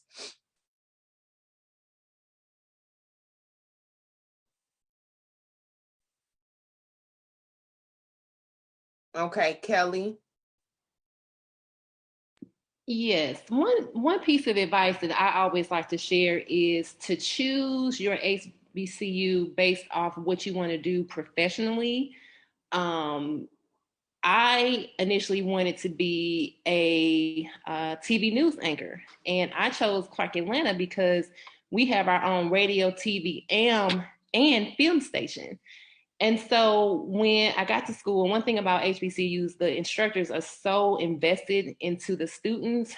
My professor was like, you know what, maybe you ought to consider public relations instead of radio, TV, film. And that was really the greatest advice I can give. And, you know, for the students, public relations is when you take a message from a particular corporation or organization and you disseminate that through various avenues to the community or other stakeholders. And so even though I work for the government, I'm able to use my degree with the St. Louis HBCU Alumni Association. I'm doing campaigns and programs and events like today to disseminate a message, HBCUs, to the community. So when you are considering your HBCU, think about, you know, everyone doesn't know what they want to do in the future. But if you have an idea of what path you want to take, consider the different programs that the HBCU that you're interested in. Consider those programs while you're doing your research. So thank you, Ivy. Thank you, Kelly. Okay, we are going to move right along. The next question we have, how do you feel attending an HBCU prepared you for your field of work? I am going to have panelist Shannon Mitchell speak on this first. Thank you, Ivy. So, excuse me. So for me, as Ivy introduced me, my field of work currently is I'm a doctoral student at WashU in biomedical engineering. So for me, I believe that my HBCUs, Xavier and North Carolina A&T, they gave me the confidence that I needed to know that I could achieve anything that I put my mind to. At an HBCU, you have a host of professors and a community that's kind of like given to you versus in a lot of PWI settings, you have to kind of find them or make them on your own. And that community and those professors advocated for me in ways and in spaces that I couldn't always advocate for myself. And that gave me this foundation to know that I could do anything, as well as my HBCUs gave me the knowledge and the network, and something that as you go through life, you'll realize is your network is very important, because it's not always what you know, but it's whom you know and who knows you. And so for me, between a couple of things that I learned at my HBCU, it gave me this foundation, the foundation that was built between the two HBCUs that I went to, allowed me to further my education at a PWI. But with being at the PWI, I also knew that no adversities that came my way would knock me down, because of this confidence and because of this network and the knowledge that I had, that I knew that I wasn't just accepted into the school because you're this Black girl, but no, I'm a Black, educated, I am smart, I am somebody who deserves to be in this spot just like anybody else at the school, which has pushed me in ways that I feel like if I didn't have this confidence to know that I could do it, I would never have achieved or have gotten this far in my doctoral studies. Thank you, Shannon. Gabrielle Lyles, how do you feel attending an HBCU prepared you for your field of work? For sure. So good morning, everyone. I feel like, I attended the Jackson State University, but I feel like if I wouldn't have gone to an HBCU, I wouldn't have been set up for success as I was. I went to Jackson, Mississippi, attended Jackson State. And when I tell you the mentorship and the sponsorship that I received and the love and support that I received really set me up for success.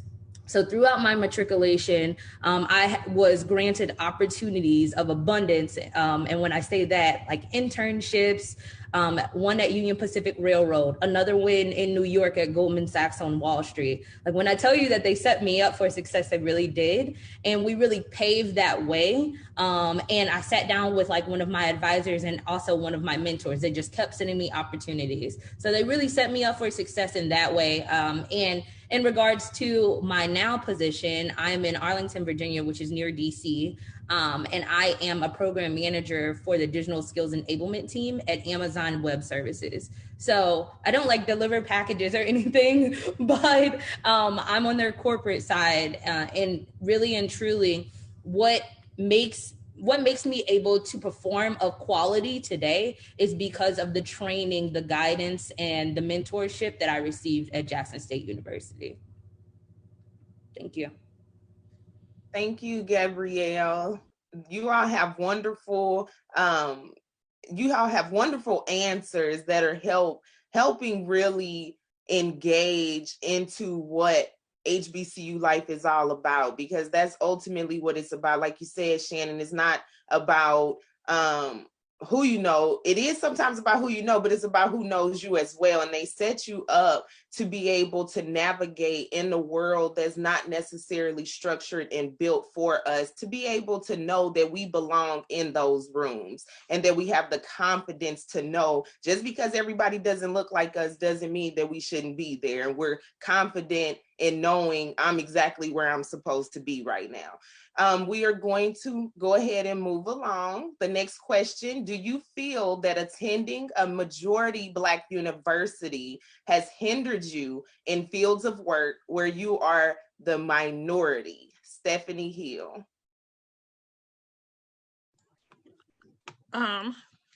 Good morning again. I'm Stephanie Hill. I am a 1996 graduate of the Tennessee State University in Nashville, Tennessee. And to answer this question, no, I don't think it hindered me at all when I was the minority. Graduating from college, I went right into the military. My first assignment was at North Carolina A&T, another HBCU. Again, that sense of pride, that sense of family, that confidence that Shannon spoke of, that's what the HBCU gives us. Excuse me. Being a minority in the military, that confidence I gained at Tennessee State, it allowed me, yes, I might be one of a few Black officers in this position or in this career field, but I was trained for this. I was made for this. TSU built me for this. There was nothing you can throw at me that because I was a minority, I wasn't going to exceed and excel probably above my white peers. And that I put that on display when we launched we blew what we called blowing the doors for some senators and some higher ups that came to the missile sites. Because I was a missile launch officer, I basically babysat nuclear weapons. But this day we put our training on the forefront to blow the door off the missile. We didn't launch the missile, but we blew the door. And I was on that team that did that. And we had a little hiccup, but we recovered and it went off as planned. And, you know, it impressed some of the people who have never seen that before. So I don't think it was a hindrance at all. If anything, it prepared me probably more so than my white counterparts because of the adversity that we deal with on campus. You know, you come out stronger, smarter, built better. I don't know how else to answer that. Thank you, Stephanie. Do we have any other panelists that can speak to whether or not your majority Black university hindered you in your field of work or not?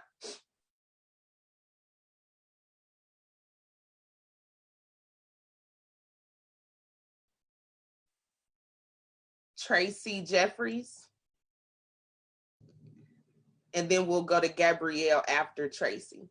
Got it. All right. First off, I want to say, oh my God, this is just so good. and just seeing the age differences, seeing the different schools. I just want to, so this is very good. I apologize. My daughter Cameron is having technical difficulties trying to get on, so she may log in any moment. She was calling me, but I want to respond to that question in regards to whether HBCU hinders you or not. The opportunity that HBCUs give you in regards to your education is that we're going to just say HBCUs don't have the maximum resources that PWI institutions have. So therefore you have to get creative with how you learn at HBCUs. But the quality is the mentorship, as Gabrielle spoke about, and that strong thing. And then I also like to add, from my experience, I am a double-head sword of historic St. Louis. I attended Sumner High School and I attended Harris Stowe University. I got into Spelman. My family did not have money for Spelman. I attended Harris Stowe, which I was able to attain a scholarship and get a full ride. Sumner encouraged attending HBCUs. Speeded up with my daughter. She attended Cardinal Ritter. Cardinal Ritter encouraged kids to attend HBCUs. And so, so those things all have to mold together. You get at HBCU, the environment, everyone's kind of in the same, it's people that look like you, think like you, can relate to you. And so those are the things that allow you to actually, that makes HBCUs build you up, the character person that you are, that I've seen students to be, that my daughter is, and that I am. So just wanted to add that. Thank you, Tracy. Gabrielle? Yes, I would approach this question from a different angle, because when I was a senior in high school, I thought like, oh, wow, what would be the hindrance and what would be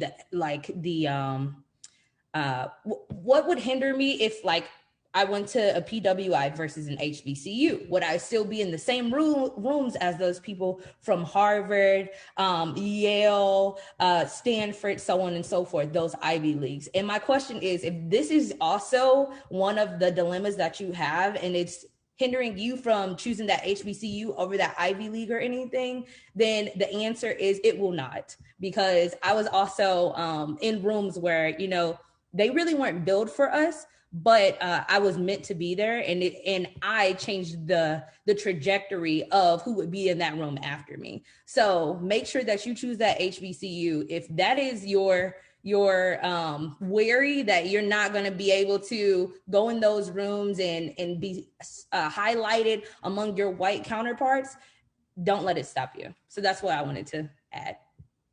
Thank you, Gabrielle. Corvon? Yes, I just wanted to add to that really quickly. Definitely the rooms that you enter from being in an HBCU are the rooms you want to be in. You don't want to be in a room where you have to prove yourself every day. Prove yourself off jump, and your room that is created from an HBCU will always know that you are there for a reason. Versus in the rooms that aren't created for you, you're there because 1, they're trying to meet a quota. 2, they want to look like they want you there, but really every day you still feel like you have to prove yourself. So go, like she said, if that's the hindrance, like leave it be, because HBCUs will put you in spaces. Of course, it might not be as big of a room. The money might not be rolling in right away, but one, you're gonna be so much happier. Two, you're gonna meet genuinely better people who are like, one thing that I always tell people at Howard, like, or that when they're talking about Howard, everybody at Howard comes in with a plan and is pushing to do that plan. PWIs, it's just not that same drive. It's not that same grit because there's not as much on the line. When you're in these spaces, it's with people who are putting everything into it because we have to. Versus the rooms at a PWI, half of them are there because mommy said, I'm gonna give you 5,000 rather than 10,000 a month. So definitely go to the space that's gonna create the rooms that are meant for you, not available sometimes to you. Thank you, Corvon. Thank you all so much for these very transparent, this transparent communication, because it's very important, because it's the reality that we live in, you know, and it's work to be done. So you have to push, like you said, to be in the rooms that we may not see each other in, to then create the path for the generation coming behind us. Shannon, did you want to add to that? I saw your hand go up. I just wanted to counter on the fact that you have all your life to fight for your spot. So go to a place that you're comfortable with, that is going to make you feel comfortable, because I've worked at, excuse me, in an engineering position with the federal government, where it's majority white males, and me coming in as one of the youngest, as well as being an African-American female, I'm having to consistently fight for what I feel like is right in the department, excuse me, versus at my HBCUs when I wasn't in the government, I never had to fight. Like, everybody wanted to help everybody. Even at Xavier is known for getting people, African Americans in particular, into medical school. But it wasn't like, oh, well, we're all fighting for a place in medical school. What people were doing was, okay, you need help with chemistry, I'm here. Okay, well, I don't know something about chemistry. I know chemistry, but I don't know physics, but somebody else knows physics. So we were able to do study sessions. We were like, everybody wanted everybody to succeed, excuse me, versus in a lot of these PWI situations, just a personal situation that I've been in is that in school, there's been times where somebody will ask me for help, and coming from my HBCU, yes, I'm willing to help you. And then it goes to, I ask them for help a couple weeks later, and it's like, no, there's a TA for that. So you get these negative responses at a PWI at times, when at my HBCUs, I never had to fight for that help or that spot to get those, to succeed. Everybody wanted everybody to succeed. Thank you, Shannon. Okay, Ms. Grant, yes. I'm sorry. May I just add to this? This is an awesome conversation and an awesome panel review, but I cannot sit still right now. I just want to add to this. You know, I attended an HBCU. My husband attended a PWI, and he said the reason that he attended the PWI, you know, at the time, his mom did not have the money, so the PWI offered more scholarship money for him. In the end, did he get educated? Yes, he did. He did receive an awesome education, but he always says that he wished that he would have attended the HBCU because of the family environment, because of the camaraderie. He had to fight for everything at his PWI. You know, he had to fight to be seen. He had to fight to be heard. He had to fight in the classroom. And, you know, now we go back to homecoming, and he sees that those relationships that I built, you know, way back when, those relationships are still there, and we're still connecting, and we're still communicating with one another. Whereas is that he only goes back home to homecoming, you know, when there's an anniversary specifically or what have you.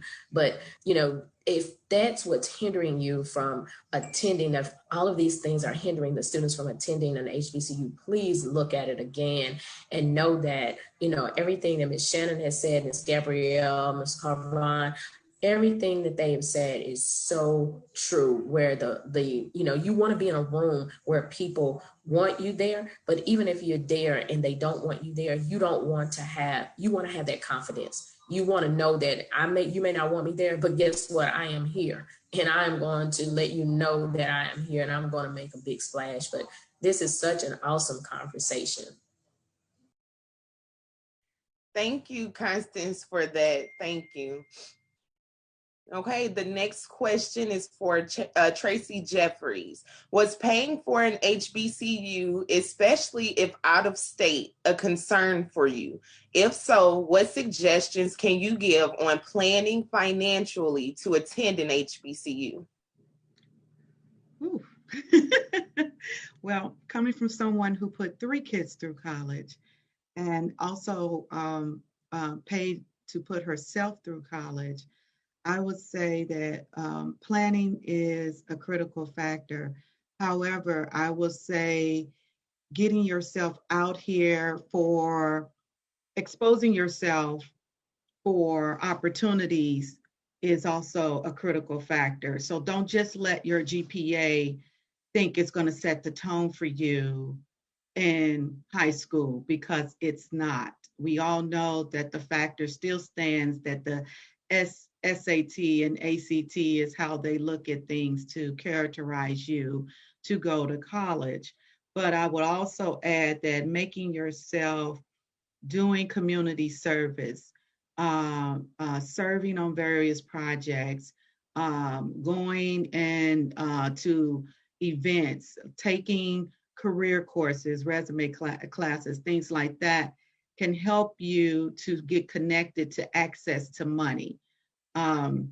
My situation, as I spoke briefly before, I got into Spelman. My parents did not plan for Spelman. My stepfather got critically ill sick. My mom had to go back to work. That was the money. That was it. They used it to take care of home. So I was forced to look at school locally. Fortunately, I got into Harris Stowe. Harris Stowe gave me a full ride, and I attended Harris Stowe and got a full undergrad. For as my children, I planned accordingly. I sent my children to private schools. I noticed I had a son that I wanted to really, in particular, hone in on because I knew he wasn't too fond about school. I sent him to one of the highest academic schools in St. Louis. And so, therefore, I prepared for my children to attend. However, I still was not prepared enough for what they wanted to do. My oldest daughter, she has a master's in healthcare and is currently pursuing her pharmacy degree. She originally wanted to attend med school. Now that changed when she got into school, but we were going with the idea that she was going to go through med school, and I was not prepared to handle med school for all of those years and was trying to figure it out. So my suggestion to you, because school can be a heavy load. Jackson State is not a cheap school. Howard is not a cheap school. Spelman is not a cheap school. And so I would say with that being in mind, expose yourself to opportunities. There's plenty. That was one that was not shared with me. I just was like, oh my God, where am I gonna get the money? What are we gonna do? But today, exposing yourself to so many opportunities can land you those funds, where it's not a lot of stress on the family. And I would also say, if you haven't saved, if the parents were not able to save, if you're skimming through this on dimes and nickels and everything, that's okay, because that is the struggle of the Black families. We were not originally established as our white counterparts to not work, attend school, parents pay for everything. That's not our makeup. That's not our environment. So don't feel ashamed if that's what you have to do to help your mom, to help your dad while you guys go through different scenarios. Don't be ashamed of that. But keep yourself out there as students. Keep yourself out there in regards to learning what's out there in your field, learning who works in your field, who's in executive seats in your field, learning what organizations are out there that support your various endeavors. That's how you can actually keep yourself funded. Staying abreast of the scholarships that come through the school. Don't wait to the last minute, because at HBCUs they run out quick, because because we need money. We're a different environment than, like I said, our white counterparts. Most families need money for our kids to attend school, and so you need that help. And so and to you guys that are in school, don't take it for granted that mom and dad is like that. Understand what they're doing, what they're paving the way for you. They are sacrificing something. I sacrificed a lot for my children from from middle school to high school to college. I mean, we were giving it up. I mean, family vacations out the door, steak on Sunday out the door, because it was about college. It was about investing in kids, investing in education. And once you invest in your education, I'll tell you something, there's no looking back. Thank you, Tracy. Max, do you have more to add to this question? Yes, it was already answered very eloquently. I was also fortunate enough to get a Fulbright scholarship at North Carolina A&T. But one of the things that I would suggest that everyone does, because there is funding out there, local scholarships and even university scholarships, but also just scholarships for random purposes you may not even know about, like maybe being left-handed or something. But the money is out there, but sometimes you don't know where to look. And in order to get over that boundary, it's sometimes just talking to people that will be in places where you are like a sophomore in your major or even a junior, talking to those people and asking, what scholarships do you wish you applied to, or did you apply to, that I should, can give you an idea of where you should actually apply. And then another thing is that there sometimes might be a misconception that scholarships can only be done right before you're going into college. But also, as you're going through college, there are opportunities that pop up that you can take advantage of as well.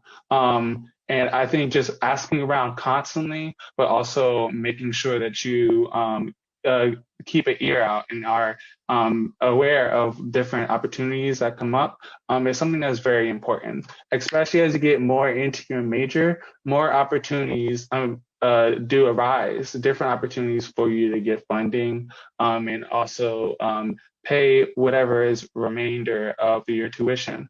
That can make a big difference in how you are paying for your education. And then lastly, I would mention that scholarships can also be paired with internships and also grants that you might get as well, which can also help fund your education as well. So it's important to be aware of all opportunities, not just scholarships, definitely scholarships, but also make sure you understand different funding opportunities as well. Thank you, Max. Shannon? I just wanted to speak on location when coming to picking HBCUs or colleges in general. I tell people don't get discouraged based off location. Excuse me, a little backstory on me is I went to college at 16 and I went 16 hours away from home. I'm originally from Maryland and I ended up in New Orleans. But one thing that I will say is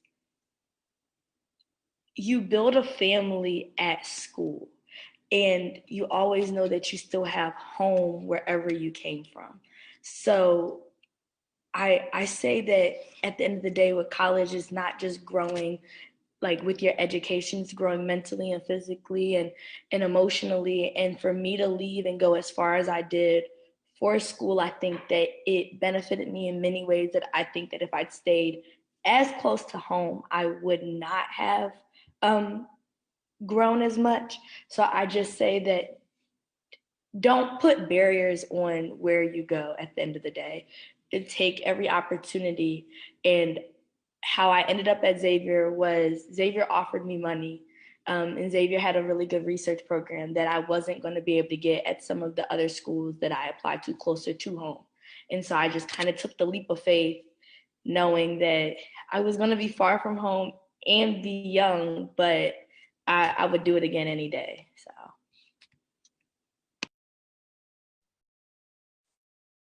Thank you, Shannon. Kelly, do you have something to add? Yes, I just wanted, for those who weren't on at the beginning, I just want to add that part one of our scholarship summit focused solely on how to apply and where to find scholarships. Ms. Melanie's vision of having a scholarship platform years and years ago became all about educating students and parents on how to get the funding. So I just want to reiterate, this is the whole purpose of the summit. Even though we're doing the HBCU experience, we normally, and just to reiterate, we do this normally in person on all day on Saturday, where the first part in the morning or the educational workshops about scholarships, and we do this part in the afternoon. So I just want to reiterate, please make sure that you stay connected with us as an organization, because that is the sole reason why we're here, is to get our students not only to attend the HBCU, but to remain at the HBCU and to graduate from the HBCU. Thank you. Thank you, Kelly. Miss Melanie.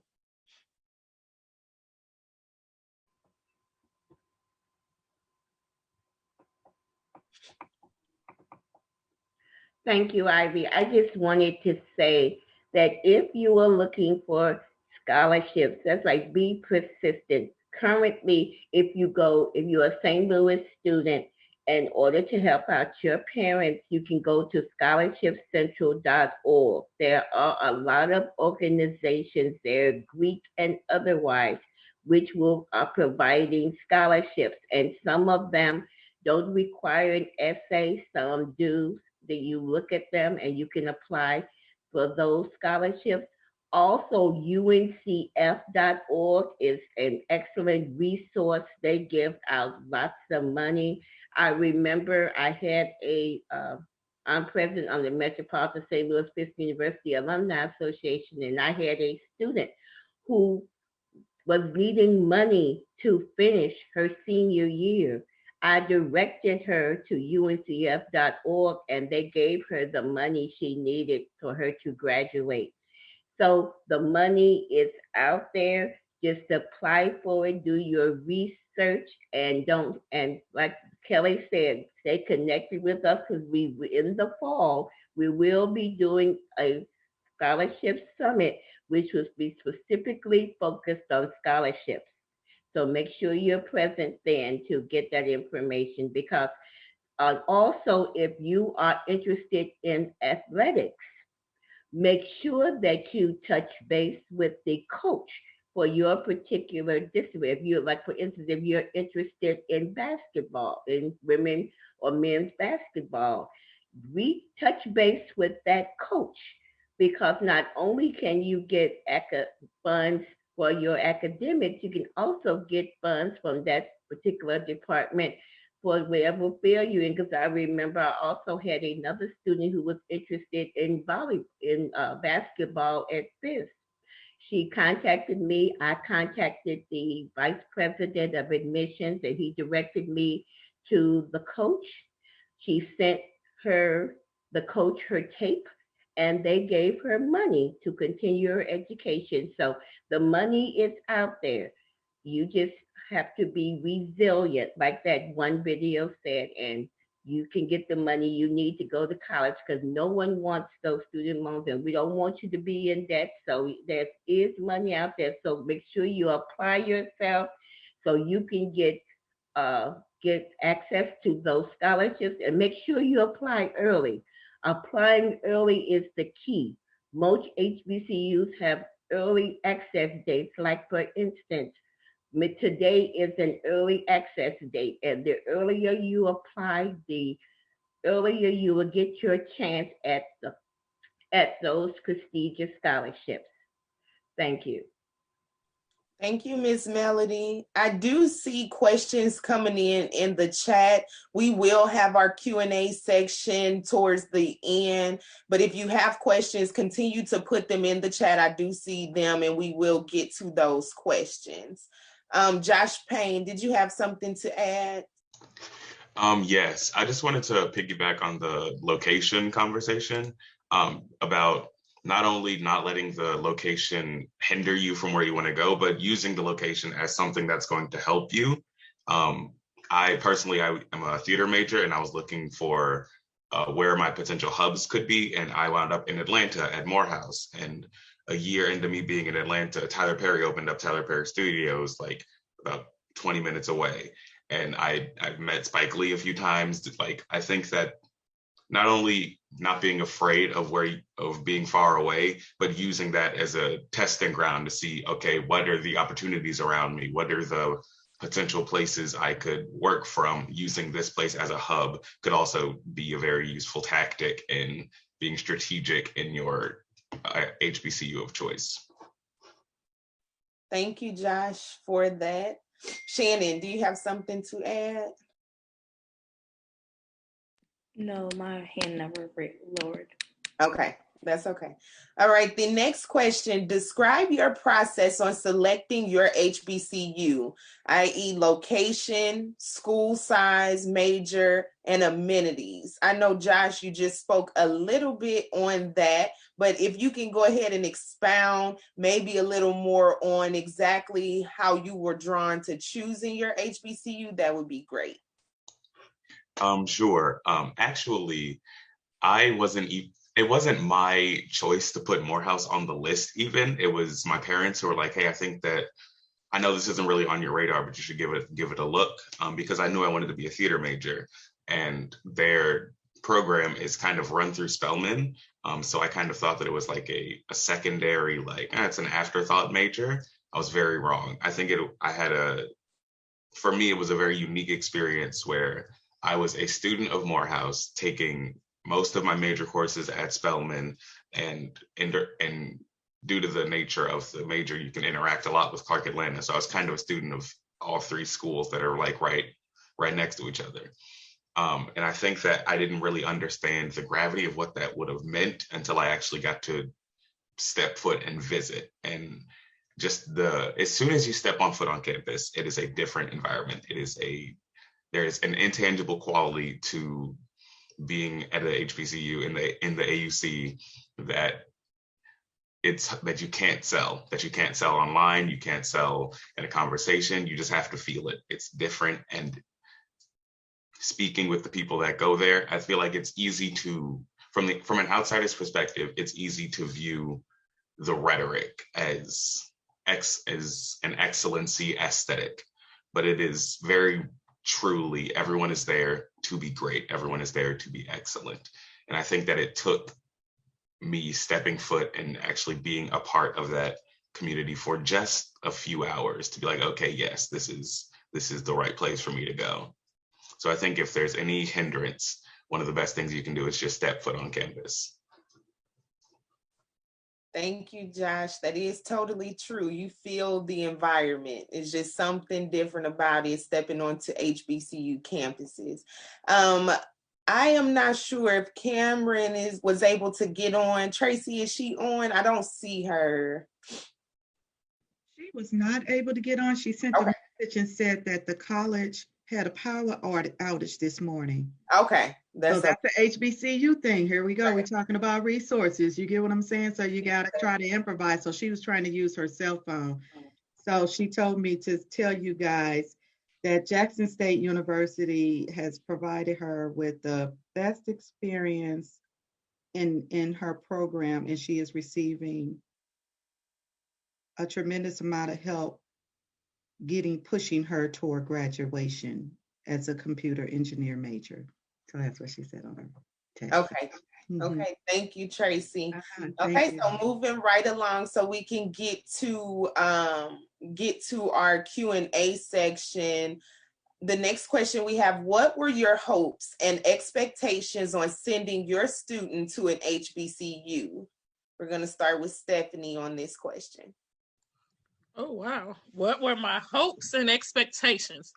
Well, first of all, my biggest hope was that his experience would somehow mirror mine. I loved my HBCU experience. Loved it. Wouldn't change it for the world. So that was my original hope and expectation. For me, being on the HBCU campus, I found my voice. I found who I was being on campus. For my son, he knew who he was. He was comfortable in who he was. There was, you know, he already had that. So for me, him going to a HBCU, I didn't want him to be stifled or muzzled or any of that. So I really pushed for an HB. I didn't push in the beginning because I wanted it to be his decision. But when he made that decision, I was so excited because I was like, yes, because of who you are and I know you need to be at an HBCU.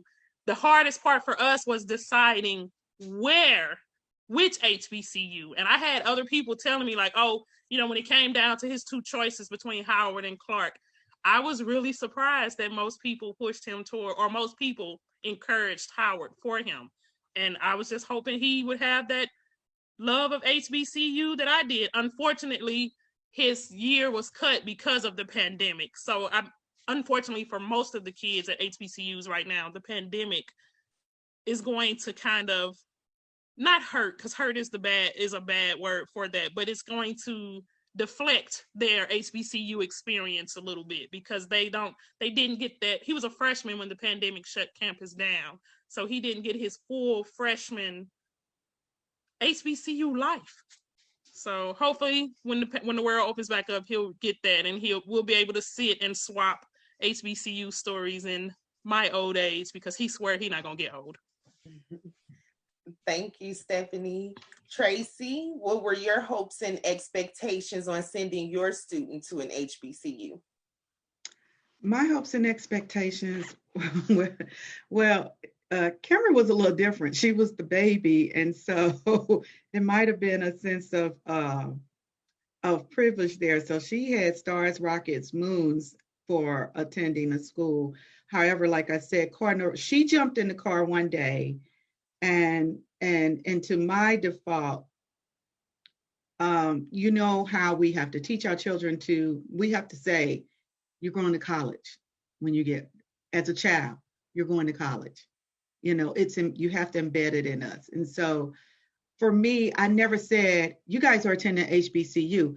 Yeah, I attended an HBCU, but I never said, you guys are attending an HBCU. For Cameron, one day I picked her up from school. She got in the car. She said, I'm attending an HBCU. And that was what Cardinal Ritter was putting into the children there. They were pumping the HBCU, attending that. So kudos to them and Tamika down there for all the things that they do to gear kids up, because they have them ready. And she was ready. She knew how to write, all of those things. And so transitioning into school was easy. So in my experience, she said she wanted to be an engineer. She always said she wanted to be an engineer, and it was just a matter of what category and what fits her. And so we had to have that conversation in regards to being kind of clear and kind of having a focus on your major. You know, because what you don't want to do is you don't want to major in accounting, get in, don't like accounting, and then you got to go and you decide you want to go into health, because most of those credits are not going to count. You got to do it, you know, you got to make a really quick decision. So we didn't really have much of an issue. Like I said, it was pretty straightforward in regards to what she wanted to do. And it was even straightforward on where she wanted to go. We had Kentucky State, Alabama A&M, Jackson State on the list. We went to Jackson State, and we had one local institution. We said, okay, all else fails, where do you go locally? You know, and that's how I worked with my kids. I'll make them pick out 3 to 5 schools, and in regards to, and it all narrows down to who gets accepted, what kind of money is going to come in for it. Can we afford it? Is it a hassle getting back and forth? You know, things of that nature. And so for her, we went to Jackson State tour. They gave us a private tour. We came down on a Friday. It was me, and I brought my girlfriend, who happens to be a principal at Webster Groves. Her son, he was going away to college. He ended up going to Florida State, but he was considering Jackson State too. And normally Jackson State does this big group tour. They gave us a private tour. We came down, we hung out, they gave us food. We got ready to go. We got in the car. She was like, this is where I'm going. We don't even have to look at the other schools. And so it was a clear-cut decision. It wasn't too much of a hassle at all of where she was going to go. That was it. Once she said that's where she wanted to go, I honed in on getting her there and identifying scholarships and showing her what I'm applying for so she can help me later on so I don't forget. You guys got to do that. And yeah, it was pretty easy. It was easy for us. It was.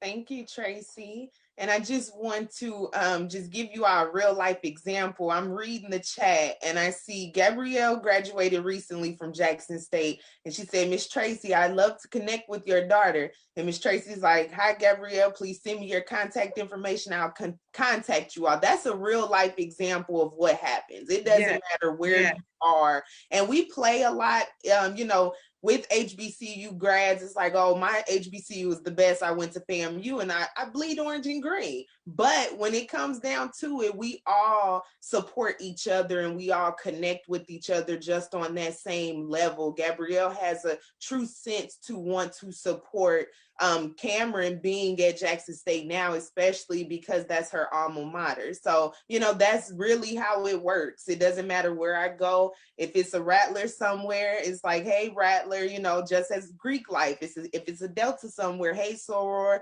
it's a family. It's a different type of connection and resource to then help you navigate what you need to do in your life.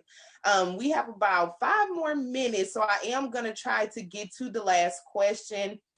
This question is open to all the panelists. If you could use your hand raise signal like you've been doing, then I'll call on you all as time permits. So the last question is, what advice would you give a student seeking to attend an HBCU?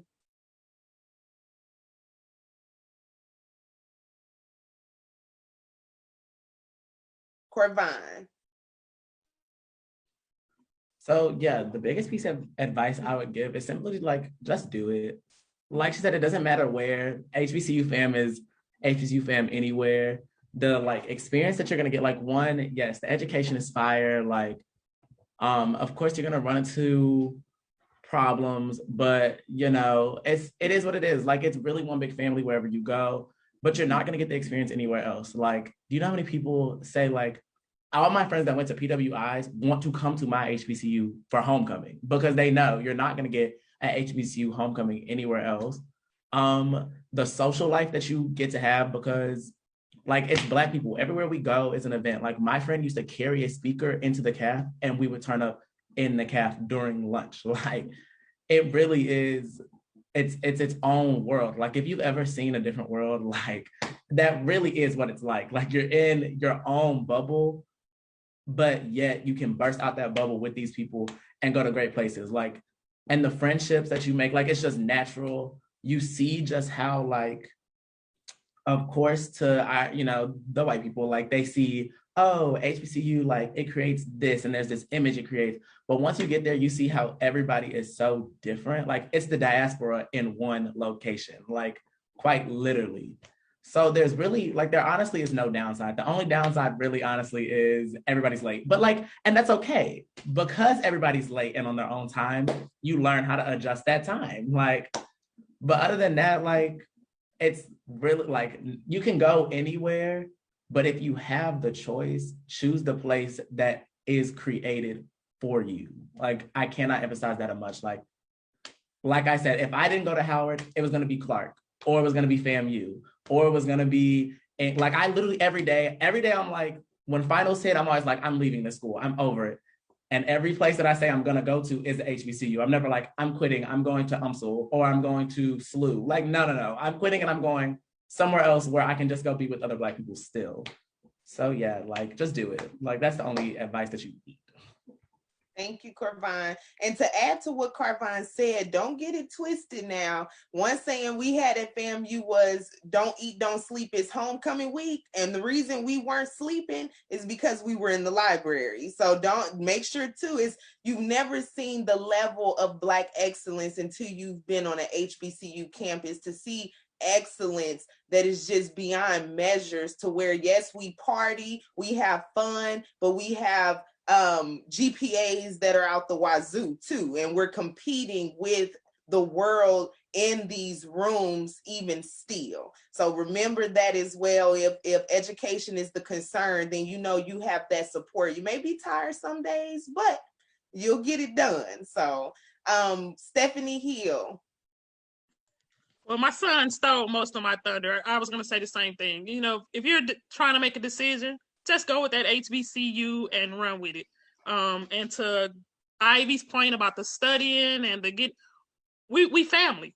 And once you get on that campus, you're going to make, especially for us, you know, when you pick your major, you're going to be in classes with some of the same people over and over and over. And guess what? They got you. They know you pledging. I got you. You need to do this project? I got you. Oh, you need to go home because your mom's sick? I got you. That's what that family life is at an HBCU. You're not going to fail unless you just want to fail.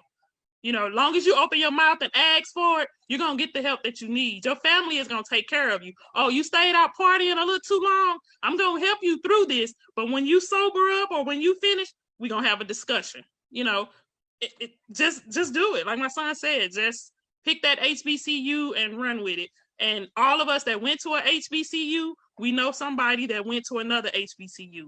We go, oh, you don't want to go to my HBCU? Oh, let me put you in touch with Ivy. She's a FAMU person. Oh, let me put you in touch with Kelly. She's a Clark Atlanta person. Just do it. I mean, there are no regrets. And Kelly, these kids don't know nothing about standing in no financial aid line. Not anymore.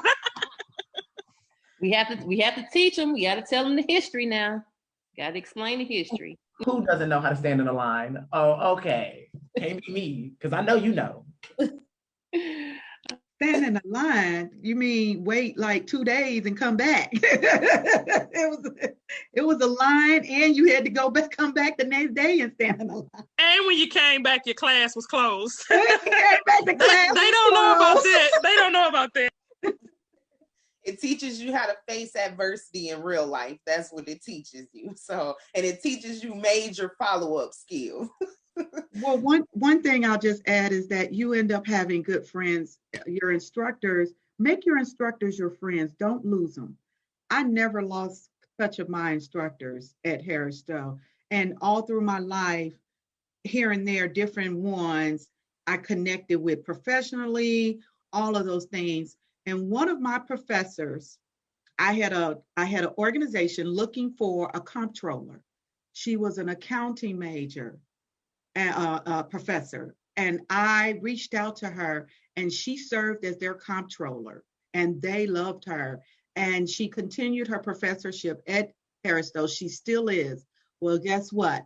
Then she came back to me and said, "We need someone on the executive board, and we're looking for someone like you." So stay in touch with your instructors and learn your instructors, and you get to see them all the time anyway. So because your HBCUs are smaller, so stay connected. I would just encourage that. Thank you, Tracy. Okay, we have Gabrielle, Josh, and then Melanie in that order, and then we're going to open it up for the Q&A. Yeah, for sure. This has all been great advice thus far.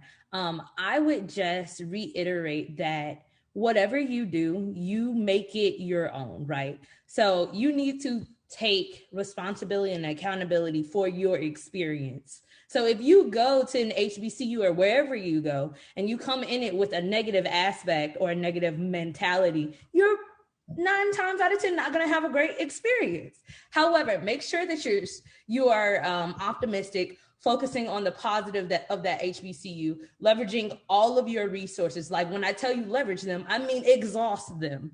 Go to those professors, go have those one-on-ones. You're not doing too well in statistics, you need to go talk to your professor. They're going to help you. They're not going to turn you away. It's their job. You're paying them. So what I'm saying is get your money's worth, get your experience, do your research. Do not wait for others to handhold you or hold your hand, excuse me. But you need to make the best out of your experience. It is what you make it at the end of the day. So I went to Jackson State, and I took a hold of the entire university. I was included in different sorority, organizations. I'm also a Delta, and it's like a lot, because not only do I have these relationships that I've cultivated at Jackson State, but I can be like, hey, line sister, or hey, NAACP president, what's going on? I need this, I need that. I have Miss Tracy's daughter on the yard. I need this, I need that. This is how you create your network. I think Shannon brought up your network. You need to leverage and exhaust that network, because again, as she said, you never know who knows you and what you can do. And the opportunity is endless. And I just want to let y'all know that the sky is the start. So choose that HBCU and you got this. Thank you, Josh. Yeah, everything she just said. Don't open your mouth. Open your mouth. If you need something, ask for it. If you want something, ask for it. Do not suffer in silence. I think that is the number one way to leave your HBCU with a bad taste in your mouth, is to never look for the resources that you needed to get out of whatever situation you may be in. And also be ready. You are in friendly competition with the best competition in the world. So they will push you forward, but also they're pushing themselves forward. So you need to be prepared to fight against the best alongside the best, basically. And have fun. It's a great time. Yep. Thank you, Josh. Miss Melanie. All right, my comment will be rather short. I just want to say, be proud to be in HBCU. Colleges, companies are looking for us to fill their positions. And where do you think they come? They come to HBCUs because they can get the best and brightest students at the HBCUs. So when you have a college fair at your school or career fair, utilize it. They're looking for us. They want us. I know they may be trying to fill a quota, but the first place they come when they're looking for employees is to an HBCU. So you have the upper hand. So be proud that you are at an HBCU.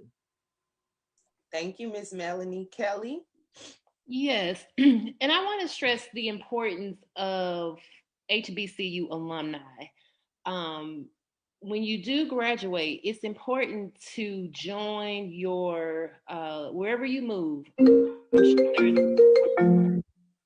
a local chapter or a conglomerate like us, where it's HBCU alumni citywide. And like Ms. Melanie was saying, companies reach out not only just to the students, but they're also looking for mid-career professionals to fill positions as well. So being in an alumni network, you're not only giving back to those who gave to you, or I should say giving back so other students that become behind you can get the information, but you're also in a position as an alumni to network and be exposed to career opportunities. So, it doesn't stop when you graduate. So, being involved with this organization, it also, we want to really focus on the alumni engagement as well. So if you know any HBCU alumni, invite them to become a part of our association and our family, because we do. When people move here, they reach out to us for all type of things. Parents, I need to talk to a JSU grad or a Tennessee State grad. Hey, I'm in town and I'm in the the health industry. Can you help me with some connections? So the alumni perspective, when you graduate, is also important. Thank you, Kelly. Okay, so at this time, we are going to open up the floor for the Q&A section. I do have some questions that came into the chat, and if you have other questions, continue to put them in the chat. I'm going to read them as they came in. So the first question that came in is from for Josh. When first stepping foot on the Morehouse campus, did you feel the family environment as advertised, or did you feel more alone? For me, it was a bit of a cheat code because my cousin also went to Morehouse, so there literally was family there. But I definitely think that even just like with interactions with asking students like, hey, what's it like going here? A great way is just like asking somebody for coffee. Like, hey, just have a conversation with you. Nobody's gonna say no to free stuff. And I think that there was people who go to HBCUs also want you to go to an HBCU. So they're very welcoming, I think. So to answer the question simply, yes, I think that the family is felt from moment one. Thank you, Josh. Okay. I'm scrolling down, so I have to bear with me while I find the questions. Okay. There was a question. It says, hi, my son is 17 and interested as an art major, digital animation, graphic design, photography, computer under 1-degree program. Any HBCU that has this included in all areas. So I can kind of speak to that question because I did major in graphic design at Florida A&M. And one thing that was in our program, we did, I think Corvon spoke to that too, that we do touch bases on all of those. So whether it be digital animation, I had art classes, I had photography classes. So that one major of graphic design encompassed so many different classes that I had to take in order to get my degree in graphic design, as well as companies like Disney actually coming to us. Those are very competitive internships, and it's a very competitive career field. But like Ms. Melanie spoke on too, they came to FAMU in one of they came to us to literally walk us through step by step how to fill out the applications for internships, how to apply for the jobs from there. We had direct contacts to people in Disney for whatever it was that we needed. And that was specifically for digital animation as well. So I'm not sure what he will want his degree program in, but yes, he will touch on all of those if he goes into graphic design or photography or digital animation. And I would probably say graphic design may be the best one, or digital animation, in order to encompass them all. I can't speak from the photography standpoint. If he goes for photography, will he then do graphic design? I'm not sure. But yes, from my experience, I did all of those. Do we have any other panelists that may be able to speak to digital animation at any other schools or graphic design?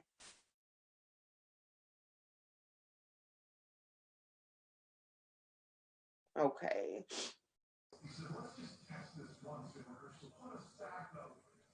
Is it only for the panelists, or? You can speak to it, no.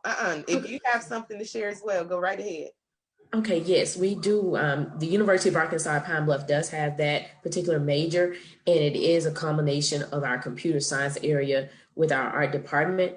The one thing about it, though, specifically is because computer science is a part of our STEM Academy. Our STEM Academy actually, once a student graduates from high school, they pay them $1,200 during the summer. We have a specific grant for our STEM students. So you get paid $1,200 during the summer, and you receive $200 a month until you graduate. So you can go and you can major in the computer science graphic design area, and they will have that in combination with our art department, where you will take some journalism courses and photography courses and those types of things, and graphic design courses.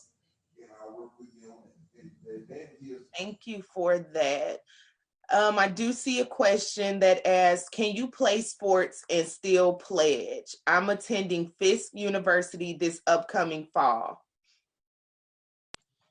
And I already answered that one a little bit, but just to reiterate to that, definitely. Again, that's where the family aspect comes in again.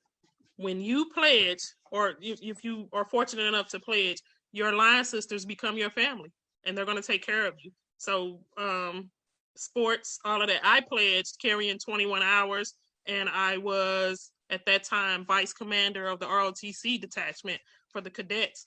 So yeah, most things are possible. I should say everything is possible on an HBCU campus.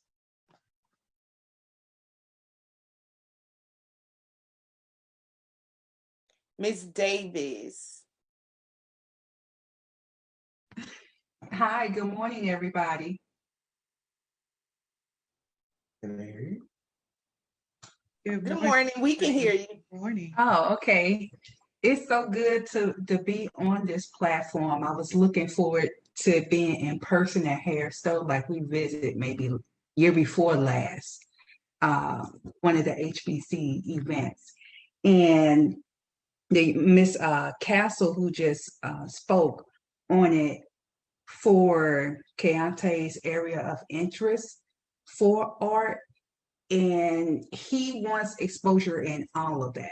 Now, I know about 2 years ago, we was looking at some universities and the programs to see who had that encompassed in all. And Howard was one of them that had it all up under one umbrella. But here, I would say the last 6 months, when we went back out on Howard's website, we can't find that program. So I don't know if they changed it, or eliminated and split some of those entities up for separate degrees, but we cannot find it on the website.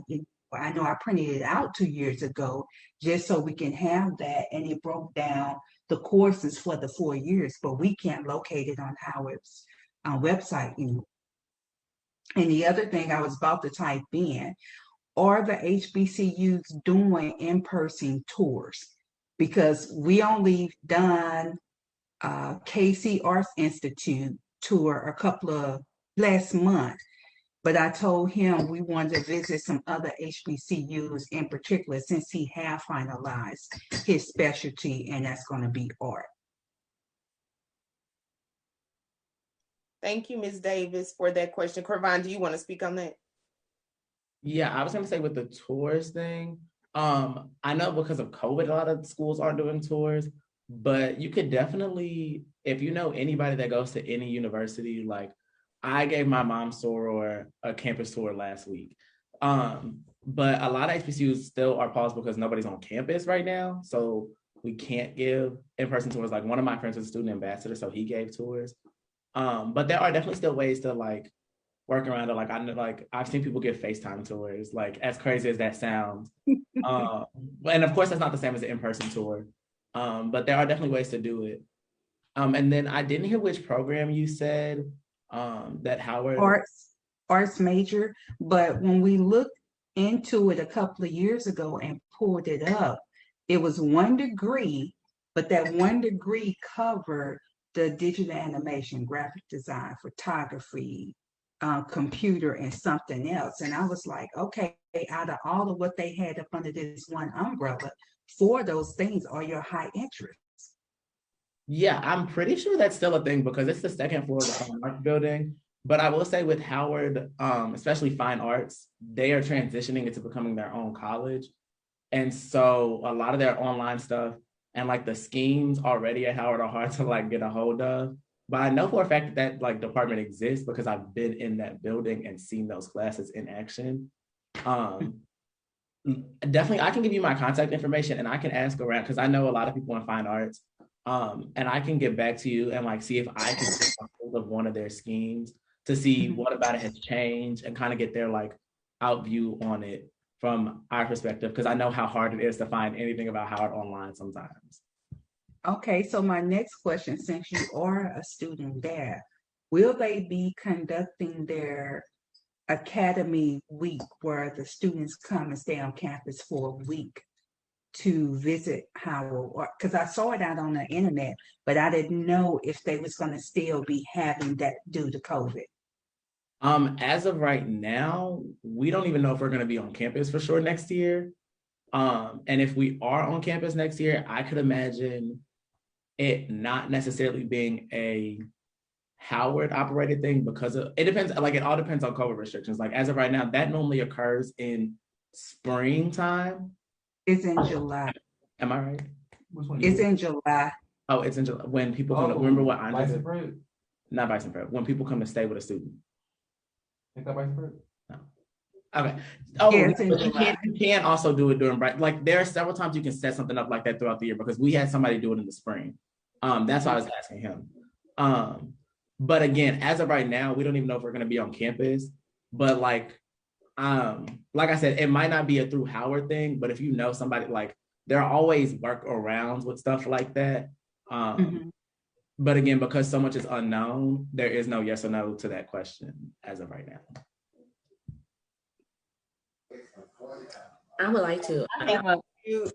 Thank you, Ms. Davis. Unfortunately, I really hate to cut this very good conversation off like that, but unfortunately, we do have to stay on time with the rest of the Scholarship Summit. I do still see unanswered questions in the chat.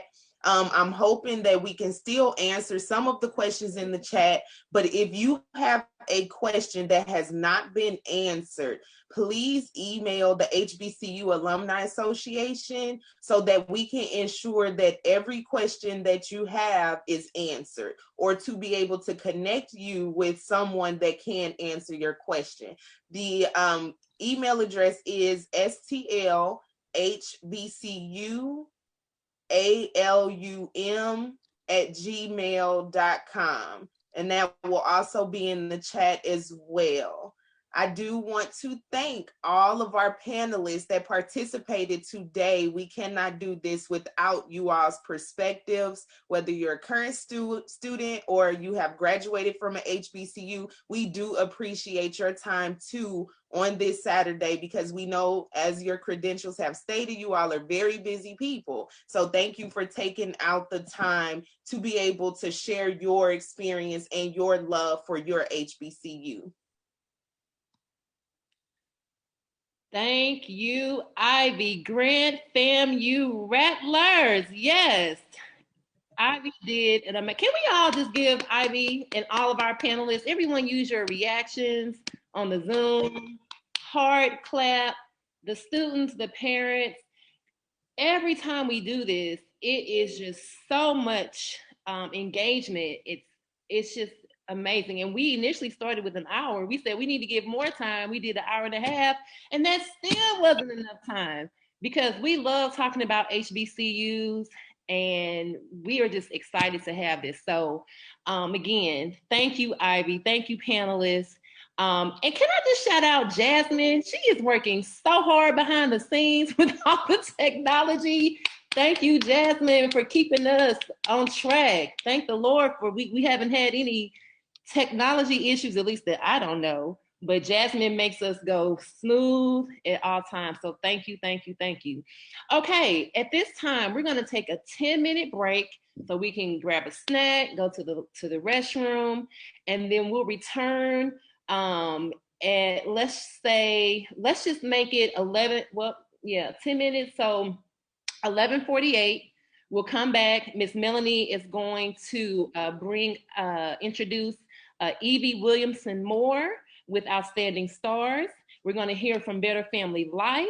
We're going to hear from Henrose Cares, and then we're going to do our trivia questions. And Miss Melanie, when we come back in 10 minutes, she will start our rally portion. So Jazz, if we can get some music, and we'll see you all here back in 10 minutes. 11:48.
All right.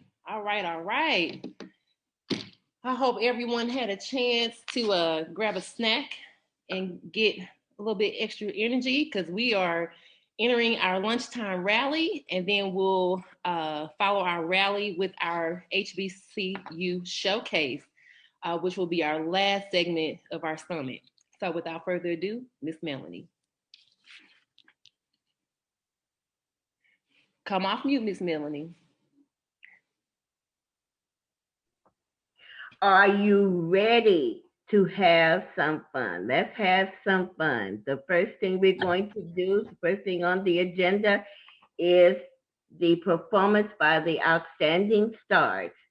Miss Evie, will you introduce the video?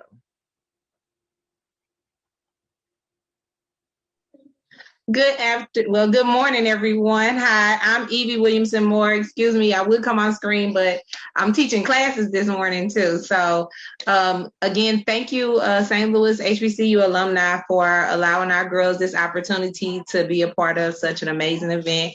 Hopefully one day we'll get to do the in-person one and have just as much fun. So what you're about to see are some of my girls. They're majority seniors. We have a few juniors that are mixed in there, and they are actually performing a stand routine that was choreographed and performed by the amazing Stingettes at Alabama State. And so, like I said, they're doing it in the stand. So I don't know, the sound may be a little off because of course you got the wind elements and stuff. But so this is a stand routine that they learned, that they mimicked off of the Stingettes.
Thank you, Miss Evie and the outstanding stars. No problem. Thank you for having us. Thank you, Evie. Thank you. We'll next move along to Miss Erica Driver of Better Family Life. Miss Erica. Hello, everyone. For Better Family Life. Better Family Life, we are a human and community development organization, and we seek to empower youth and adults and families through a multitude of services. You can check out our services at betterfamilylife.org or BFLU. Our services I've been there 16 years, so my commitment to community isn't just a fanfare thing.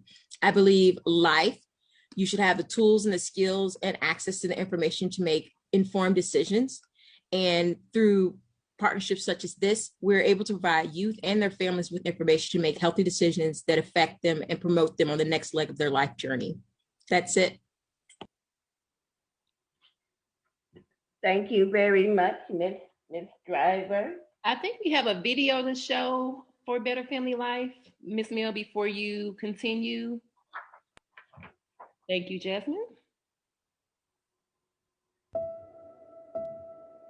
Over the last year, COVID-19 presented many challenges to our community. Loss of employment, lack of food and health resources, lifestyle shifts to homeschooling and understanding safety precautions to protect our elderly and those with pre-existing conditions, increased depression, and a dimness in hope. Yet through these trying times, we heard the war cry for help and have continued to keep our doors open to serve our community day after day, providing online resources, providing food, health awareness resources, being a testing facility, financial assistance to those in need, supporting minority businesses, programs for our youth to learn, shoot, and score a brighter future, building new partnerships, and recognizing others. We can't always go at it alone, but together in this day and time, we can help each other create and have a better family life.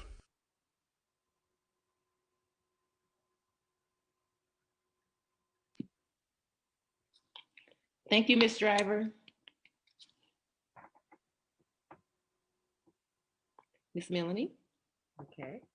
All right. Next on the agenda, we are going to hear from Tanisha Luckett with Penrose Cares.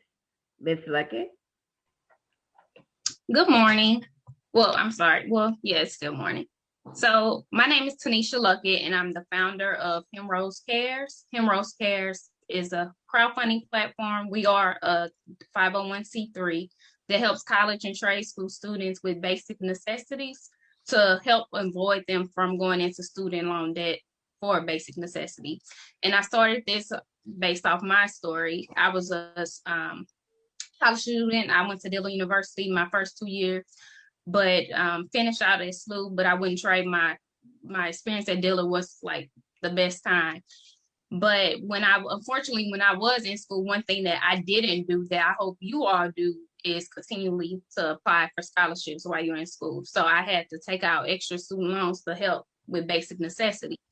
So I'm just trying to, give back as much as I can. And the goal is for us to come together and help you all avoid going into student loan debt. So we help with basic necessities like books, laptops, supplies and toiletries, food.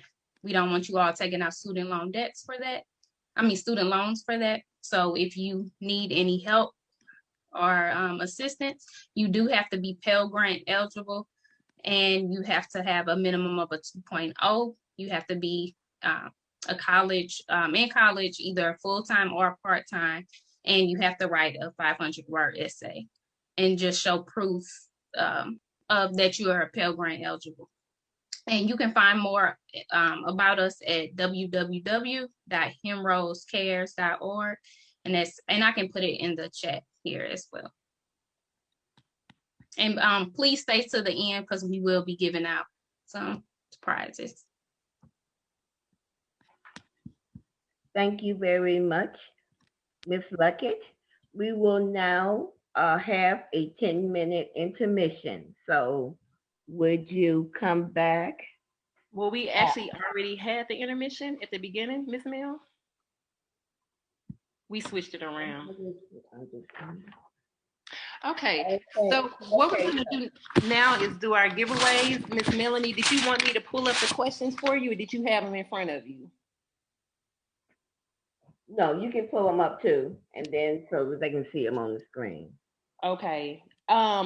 Jasmine, do you have that by chance? I have it up, but I'm just curious if you have it already. No, I don't have that. Okay, give me 1 second. Let me pull it up.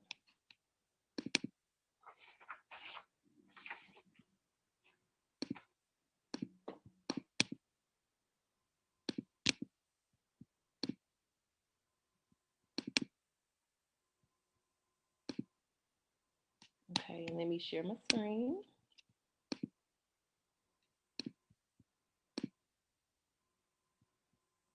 And just to let you know that we will be giving away 4 $25 gift cards to the winners. So let's go ahead and get started with the first question. First question is, which HBCU is located in the state of Texas? Please put your answers in the chat.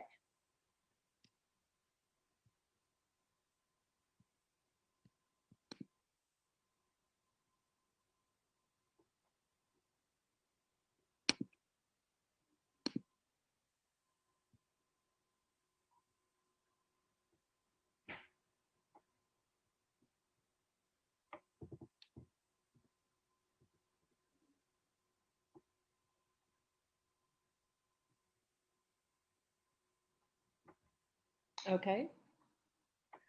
All right. All right. The first person, and correct me if I'm wrong, I see Alexis. Alexis, 2021 Alexis has the correct answer. What we were doing is the person that answered first correctly, Ms. Mill, in the chat. Yeah, that's okay. Well, why don't you provide the answer first and then say who had it correctly in the chat? The answer to the question is Prairie View A&M University. And let me see who the first person was in the chat that answered that. There might be a little confusion with this question because I do believe there are 2 correct answers to the trivia question. So the first person who put both Prairie View and Texas A&M, we're looking for that winner. No, Texas A&M is a PWI. Oh, I stand corrected. Yes, it is. Prairie View is the only correct answer. So let me see who answered Prairie View first.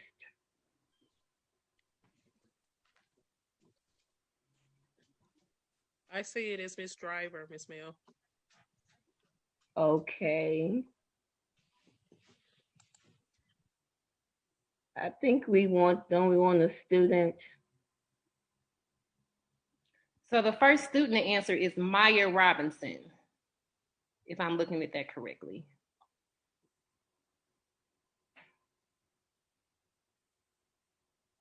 All right, Maya, would you send your email address to my name? I should be in the chat.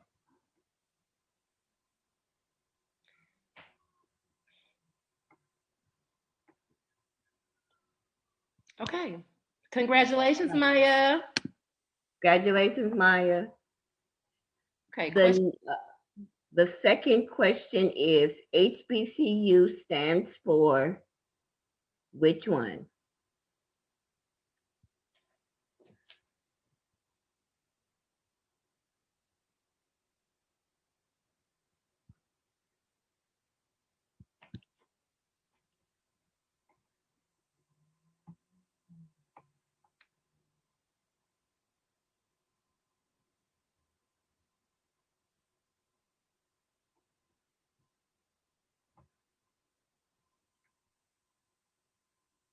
Okay, it looks like the first person to answer, well, let's see. It's a tie because I'm looking at the times. Actually, this is going to be really politically correct.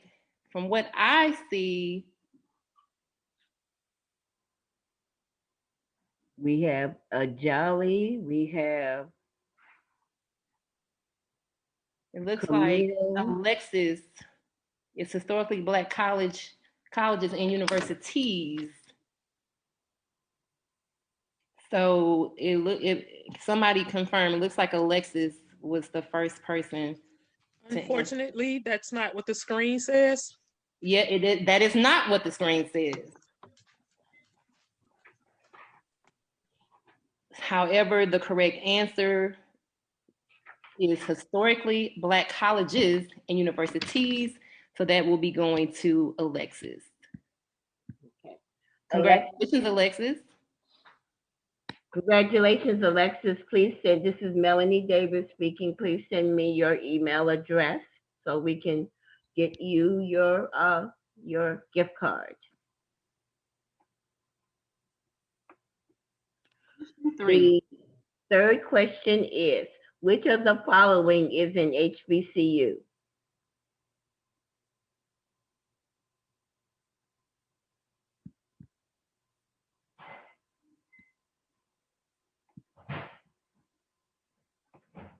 Looks like, is it Sarai Lovelace? She answered Howard correctly. Congratulations, Sarai. This is Melanie Davis. Please send your email address to me so I can get to you your gift card. Congratulations. And these will be electronically sent, just to, I'm not sure if we made that clear earlier. We will be sending the gift cards electronically through your email. All right, the final trivia question. Which hip hop artist attended an HBCU on a scholarship?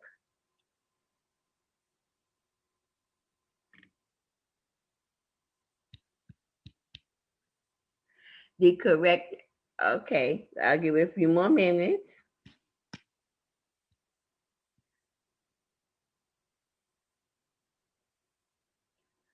Okay, the answer is 2 Chainz. Who was the first one to answer correctly? So Maya, I think already won a gift card, is that right?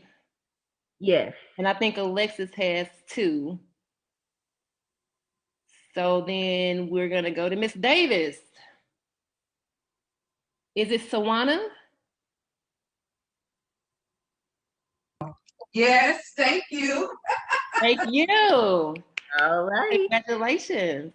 All right. And just to let the audience know, which HBCU did 2 Chainz attend? Oh. Does anyone know the name? Which one? I think it was ASU. Okay. Okay. Alabama State University, yes. Awesome. All right, thanks everyone for participating and congratulations to the winners. Okay. All right. Thank you, Miss Melanie. Okay, we are running a few minutes behind, but before I, and make sure everyone, again, please send your email address to Miss Melanie.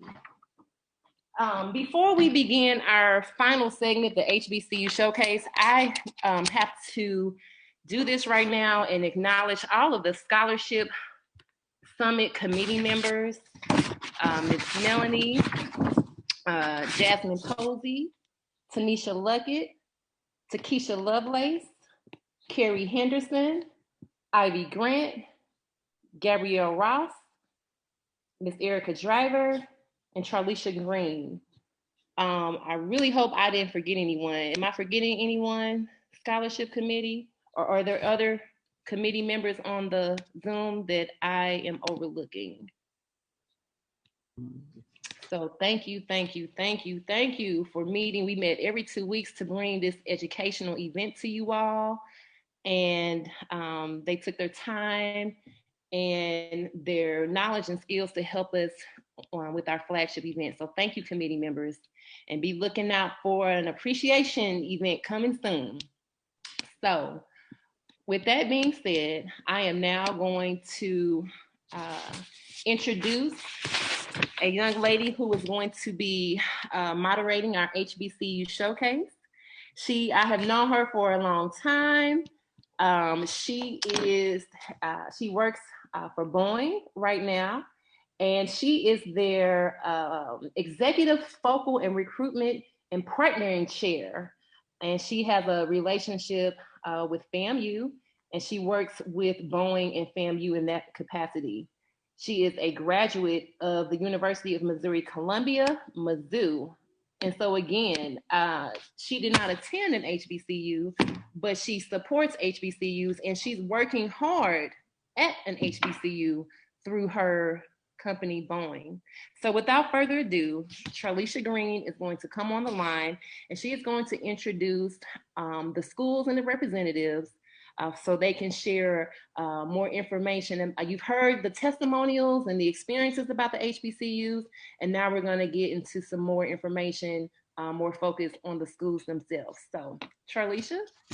Thanks so much, Kelly. So as Kelly said, I am happy to be here today to lead into our HBCU Showcase, a chance for persons who are affiliated with either the HBCU that they graduated from and or they work with in today's world to give you some goodness about their schools and to showcase the highlighted points about what makes their place a great place to attend. So today we'll have 4.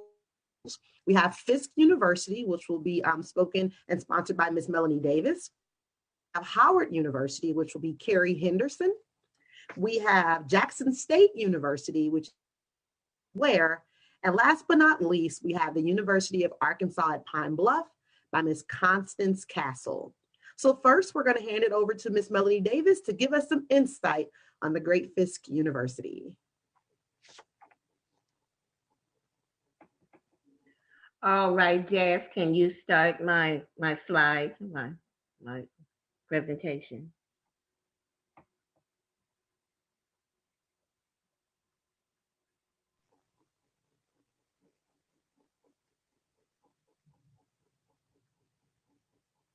Ms. Mel is already representing with those lovely Fisk earrings. So you see, she's very proud of Fisk.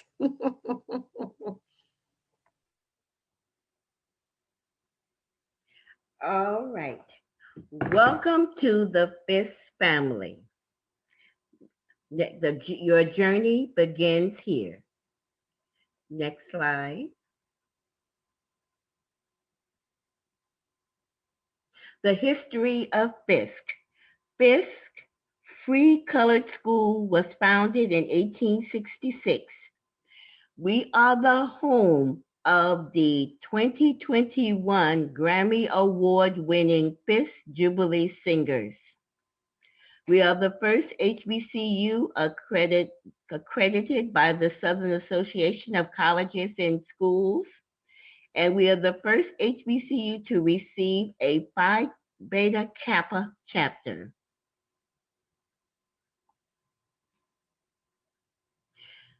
Fisk University is located in Music City, Nashville, Tennessee, which is the fastest growing city in the U.S. There are over 16 colleges and universities. Fisk offers cross-registration with many, including Vanderbilt University. We have 4 professional sports teams. Nashville is full of culture, nightlife, restaurants, and employment opportunities. We are close proximity to other major cities, and we have Nashville has an international airport. Nashville is 4 hours by car from St. Louis, 2 hours by plane. So it is not too far from St. Louis.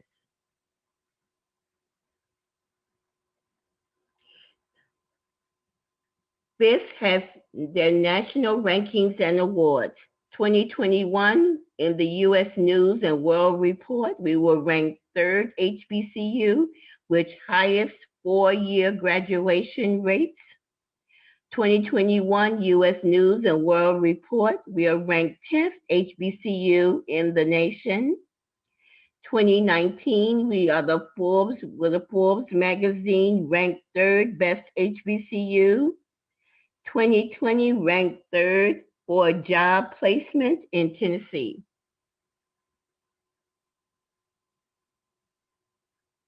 Notable alumni are W.E.B. Du Bois, author, historian, and civil rights activist. If you get to tour the campus, there is a statue of him. Nikki Giovanni is a poet, activist, educator. Former Congressman John Lewis, civil rights activist. He's the one that's noted for getting good trouble. John Hope Franklin is a scholar, historian, author, professor. Diane Nash is a civil rights activist. Ida B. Wells is a journalist, educator, and an early leader in the civil rights movement. And we also have Kim Whitley, who is a noted comedian. FIST today, we have approximately 900 students. 90% are African American. 75% are non-Tennessee residents. Top states are Illinois, Georgia, Texas, and California. Average class size is 15. Student-teacher ratio is 12:1. Top countries are Nigeria and Nepal. Our academic offerings, we were talking about earlier. We have art.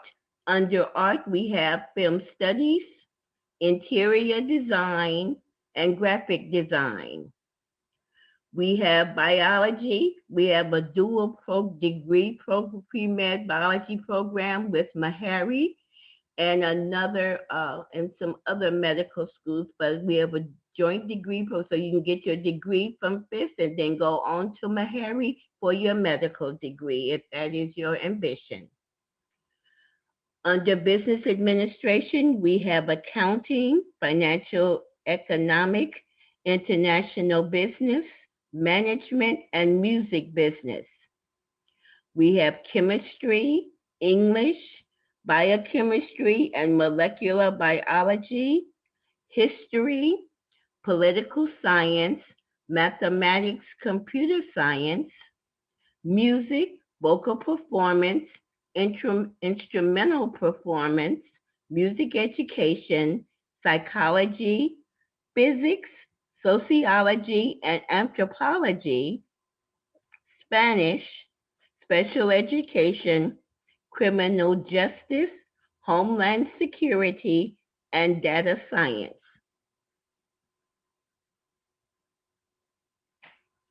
FIST outcomes. FIST persistent rate is 84%. The national average persistence rate is 86.5%. 61% of students who earned a FIST degree enter graduate or professional school within 1 year of their graduation, ahead of the national average of 23%. Over 40% of FIST students are selected for internships, which is above the 9% national average for internship placements on college campuses. According to the National Science Foundation, FIST produces more African Americans who go on to earn doctoral degrees in the natural sciences than any other school in the nation. Intern placement. We currently place students with the following companies: Apple, Deloitte, Alliance Bernstein, Google, Goldman Sachs, Healthcare Corporation of America, Community Health Systems, Microsoft, Morgan Stanley, the Office of the Mayor of Tennessee, United States Department of Energy, Caterpillar, Warner Music, Kravitz, Swain, and more, Bass, Berry, and Sims, to name a few. Those are some of our intern placement companies. Graduation and professional school placement. Our students go on to such noted graduate schools as Harvard University, Meharry Medical College, Princeton University, Vanderbilt University, Cornell University, and Georgetown University. Quite an impressive list.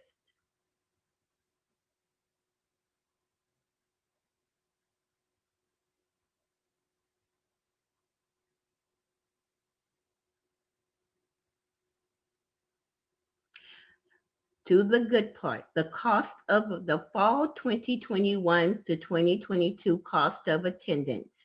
Tuition is $20,220. Room and board is approximately $11,022.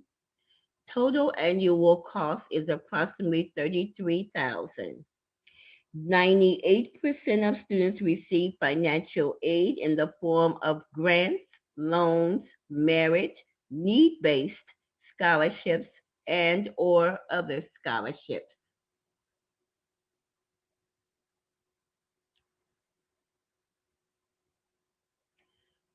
For the merit-based academic range, presidential is full tuition and room and board to outstanding scholars and leaders.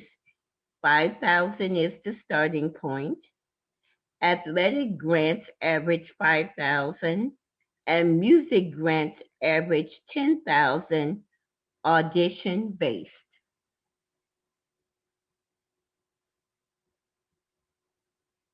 The application requirements for new first-time domestic students. The online application is at www.commonapp.org. You need your high school transcript.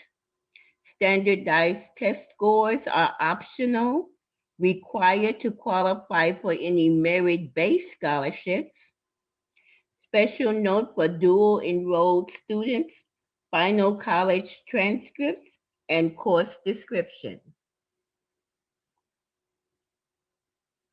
Application requirements. For less than 30 credit hours, you need an online application, www.commonapp.org, official college transcript, course descriptions, official final high school transcript, standardized test scores optional, required to qualify for merit-based scholarships, 30 or more credit hours online application at www.commonapp.org, official college transcript and course descriptions. And Miss Melanie, I just want to let you know you've exceeded your 10 minutes. So just Okay. want to give you a disclaimer. Okay. Just quickly, for more information, please take your phone and scan the code on the screen, and you will be directed to go to www.fisk.edu/admission. Thank you for your time. All right, thanks, Ms. Mel, so much. We know you love Fisk. You wanted to get all that goodness in there, so we appreciate you for that. We're going to move forward to Ms. Carrie Henderson to show us the love that she has for Howard University. Yes. Would you like me to share my screen? Sure. Okay. Hold for 1 second.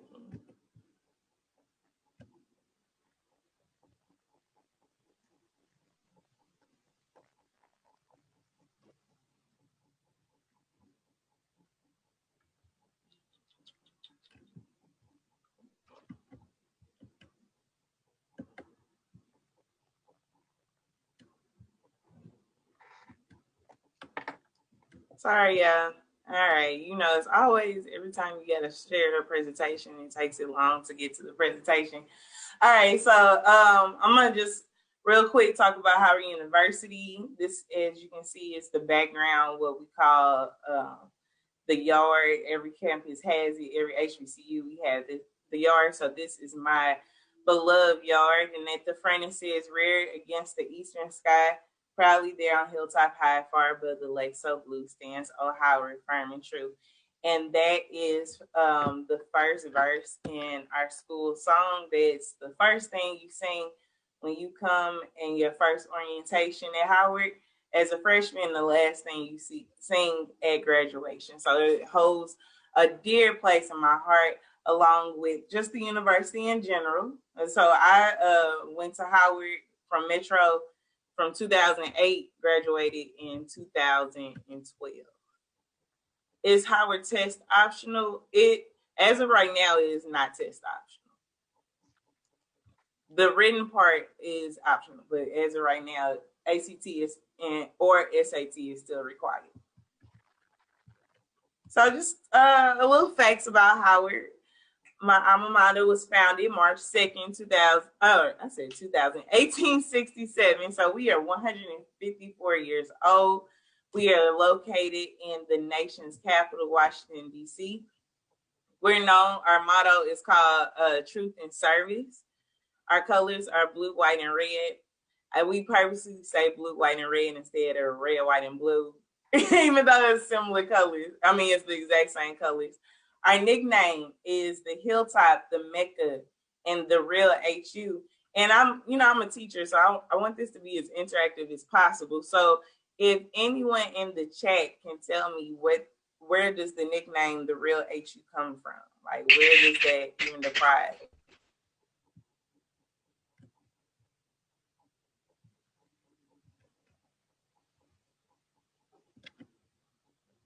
Yes, rivalry with Hampton University, or as we at Howard would love to remind people that they are Hampton Institute. They was founded as Institute, and then they converted to university. But we still have love for them, and it's a friendly rivalry at the end of the day. We still are the Real HU over Harvard University. Howard is also ranked number 2 of the best HBCUs. Something that we pride ourselves on, and if you ever meet a Spelmanite, they will proudly let you know that Spelman has remained and continues to be the number 1 HBCU based off US Best News. And our current president is Wayne Frederick. So some admission requirements is really no different than what you've seen in other schools. Making sure that you graduate, your transcript has the recommended courses in English, math, and foreign language, science.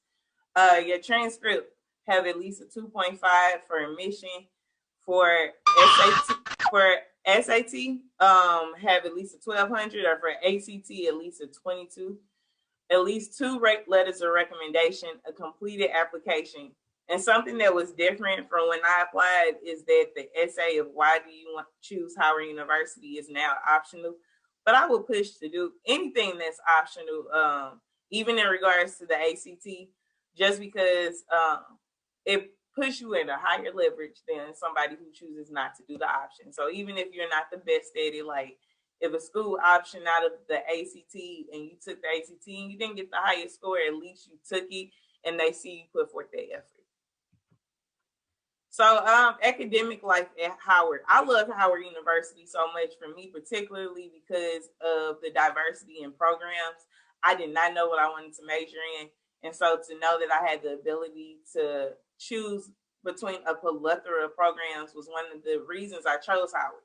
At one point, Spelman was one of the choices on my college list, but Spelman selection is like really for people who, Spelman is for women who know exactly what they want to be, because the selection and programs are so small. So going to Howard, I had a selection of choosing between so many majors, in which I actually did, because like I said, I did not know what I wanted to be. So I came in Howard as a biology major, found out I did not like science, became a political science major. I dabbled in that for about 2 semesters. Then I transferred into my final program, which I received a major in communications with a focus in economics. So I graduated with my major in School of Communications, but with my minor in the School of Business. So I was able to be exposed to it. And as you see, as with all HBCUs, as I was doing this, I don't think there's any HBCU that would be classified as a large institute like your Mizzou's and UMSU's, where they're like super big.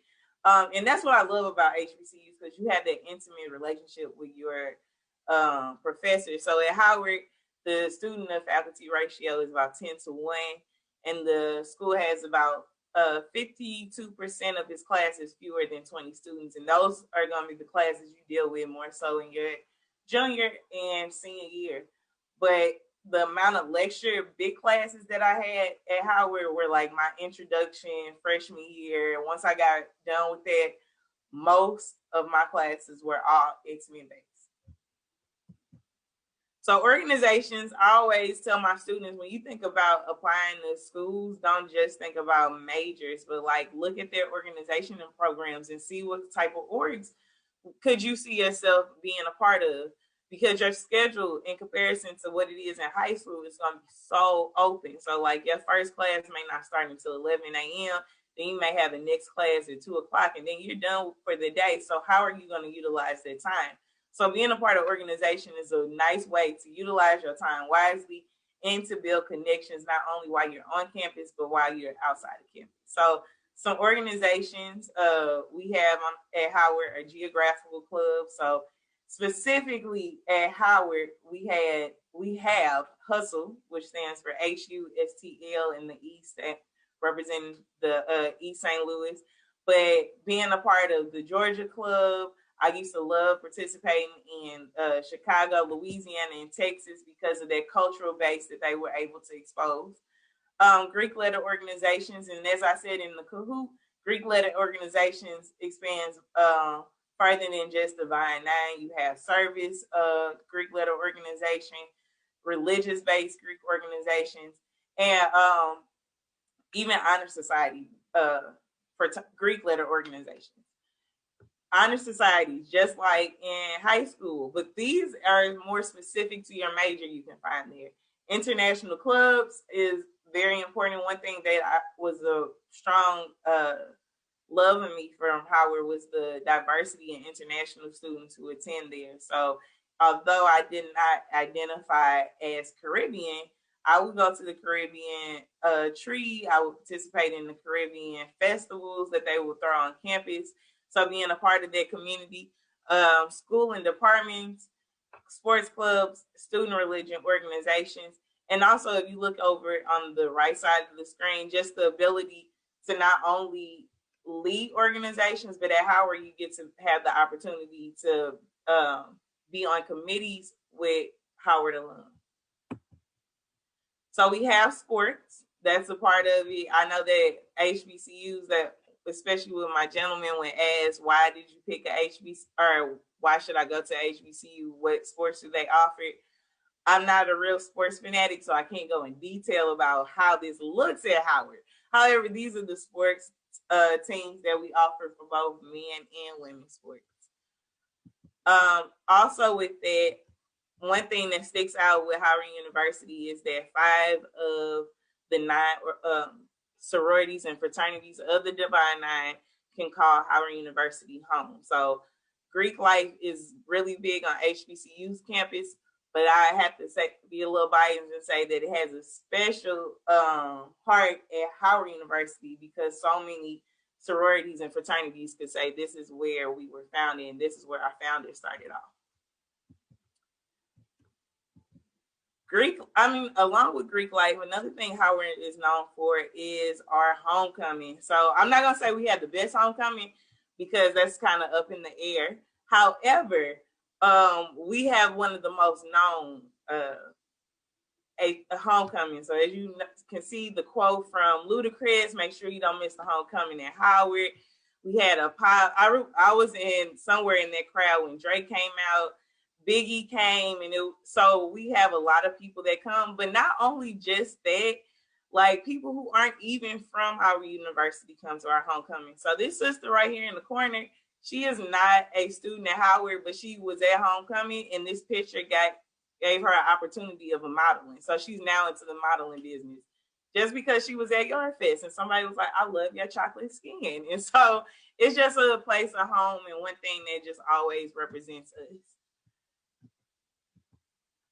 Famous bison. So these are some of our famous bison. Now, I know you all probably know, of course, Kamala Harris is one of our Madam Vice President. Kamala Harris is one of the known ones. But we also have like the celebrities, the Taraji P. Hensons, the Chadwick Bosemans. But we also have a strong historical famous bisons as well. So I'm just gonna go through real quick. We have Charles Drew, who was the doctor responsible for the first blood transfusion. We have Ms. Zora Neale Hurston, one of my favorite authors.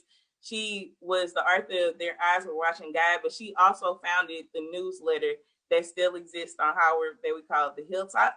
You have Thurgood Marshall, who received his law degree at Howard and consequently turned around and did the Board of Education. Right here we have my soror founder, Osceola McCarthy Adams, who was the first Black person on Broadway, and she taught Harry Belafonte as well as Sidney Poitier. We have Congressman Elijah Cummings and Stokely Carmichael, also known as Kwame Ture. So those are just some of the political aspects of Howard University, as well as what you all probably know from the media. And really quickly, the last thing I want to just leave off on is the money piece. Like, this is really important. I'll brag all day about Howard and how important it is, but I really want to kind of spend time on how expensive it is and like how to get that money if you really desire to go to this school. So as you can see on the price, you're looking at, oops, I think I'm over time. So you're looking at about $42,000 that you're spending. My best suggestion to you, if you look on the websites, they have a list of scholarships. Most of the scholarships are based, not most, all of them are based on ACT and GPA. Now, if you were anything like me, you know you want to go to Howard, but you are not a test taker, because to get a scholarship, just the lowest scholarship at Howard, you have to have a 26 on the ACT, and that's just to get your tuition paid. You want a full ride, you need to have pretty much a perfect ACT score. So only miss like 2 points on the ACT. And for me, that was kind of impossible. So my mindset was more so focused on, I need to apply to scholarships. Instead of me like taking the ACT over and over again, if I'm scoring 21s, then I have a 24. Well, I have the ACT score to get into Howard, but I don't have the ACT score to get that financial aid. So definitely apply to outside scholarships. That is the end for my presentation. But by any means, if anyone is interested on asking like particular questions, just send it in the chat or you can message me privately.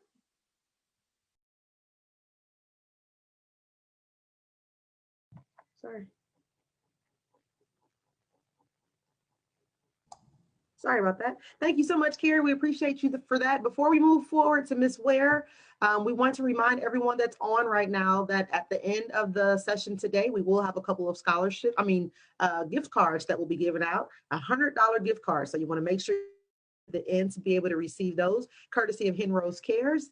And we also, the gift cards at the end. Just want to make sure you guys stay on with that. So next we'll have Ms. Alexis Ware with Jackson State University.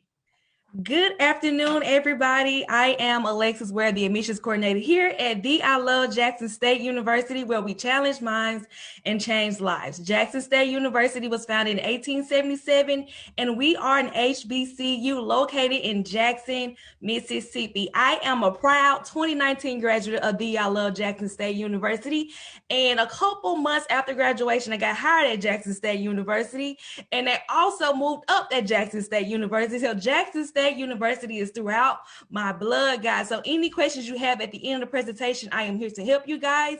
And now I am ready to start my presentation, guys. Let's see. Is it up and running? All right then. Well, our classroom size here at Jackson State University is 15-1, and our faculty to student ratio is male to female ratio is 2-1. Here at Jackson State. I'm not sure what's going on with the PowerPoint. May I interject? Let us get that up, Alexis. Okay. I'm so sorry about that. You're fine. Guys, well, today is National Signing Day, so make sure that you go out there and represent each HBCU you refers to go to, or a PWI. So National Signing Day is May 1st, guys. So take your pictures and let everybody know which college you are going to. And while we're taking time for that, just a couple facts about Jackson State University. We are the 5th largest HBCU in the nation. We are number 3 in producing bachelor's degrees to African Americans in STEM and education. And we are the only HBCU in the state of Mississippi to have a public health program. We have 5 academic colleges. We have the College of Business, the College of Science, Engineering, and Technology, the College of Health Sciences, the College of Liberal Arts, and the College of Business.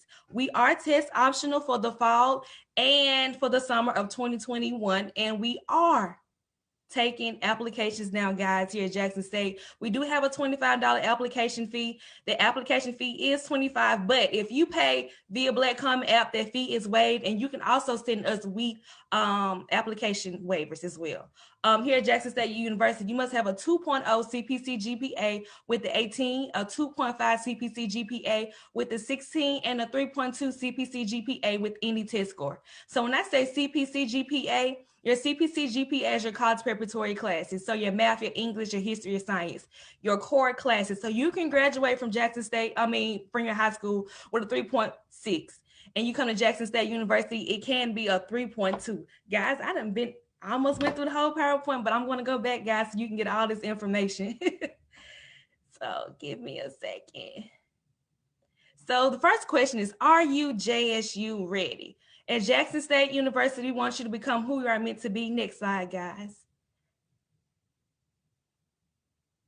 Next slide, please. Become the next Benny Thompson, Rod Page, Erica Mitchell off the Quad. We also have Katina Rankin as a news anchor. Music mogul is Cortez Bryant. He is the manager for Lil Wayne and Drake, and he is also here teaching a business and music course. And we also have Walter Payton, guys, from the Chicago Bears. Next slide, please. So here's the CPC GPA, guys. Here at Jackson State, you must have 4 Englishes, 3 maths, 3 science, 3 social studies, advanced elective, computer application, visual and performing arts. Now, the visual performing arts and computer applications for our in-state students who are in Mississippi, they must have that as a graduation requirement from high school. You can apply your 11th grade year. So the only thing you need to make sure you have 3 English, 3 math, 3 science, and 3 social studies. Next slide, please. So here at Jackson State, we take the CPC GPA. You can have a 2.0 CPC GPA with the 18, a 2.5 CPC GPA with the 16 and higher on the ACT. Now, the top 50% of your class, you're going to get that after you graduate from high school. And you can also have a 3.2 CPC GPA with any test score. So if you have test score over 5, you can get to Jackson State University, as long as you have that 3.2 CPC GPA. Next slide, please. So we are test optional. Oh, go back to the first slide, please.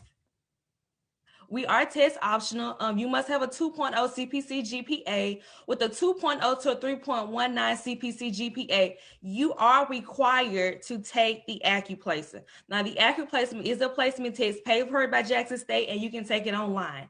We're just going over your reading, writing, and your math. You pass the AccuPlacer, you get full admission to the university. You will not be able to reserve housing or a class schedule or apply for scholarships until you have successfully taken the AccuPlacer. If you do not pass the AccuPlacer, it is fine. We have an 8-week program called the STARS program. We teach you your math, English, history, and science. You pass the STARS program, you get fully admitted to university.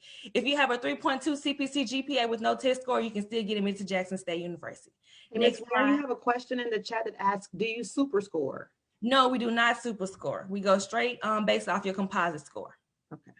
Thank you. You can apply directly from JSU website at jsums.edu/apply or Black Common App. We do have a $25 application fee. And for our new systems, guys, you can send your unofficial transcripts directly to Jackson State using your Tiger portal, or have your counselor send it to transcripts at jsums.edu. And that's the same thing for your SAT and ACT scores. Next slide, please.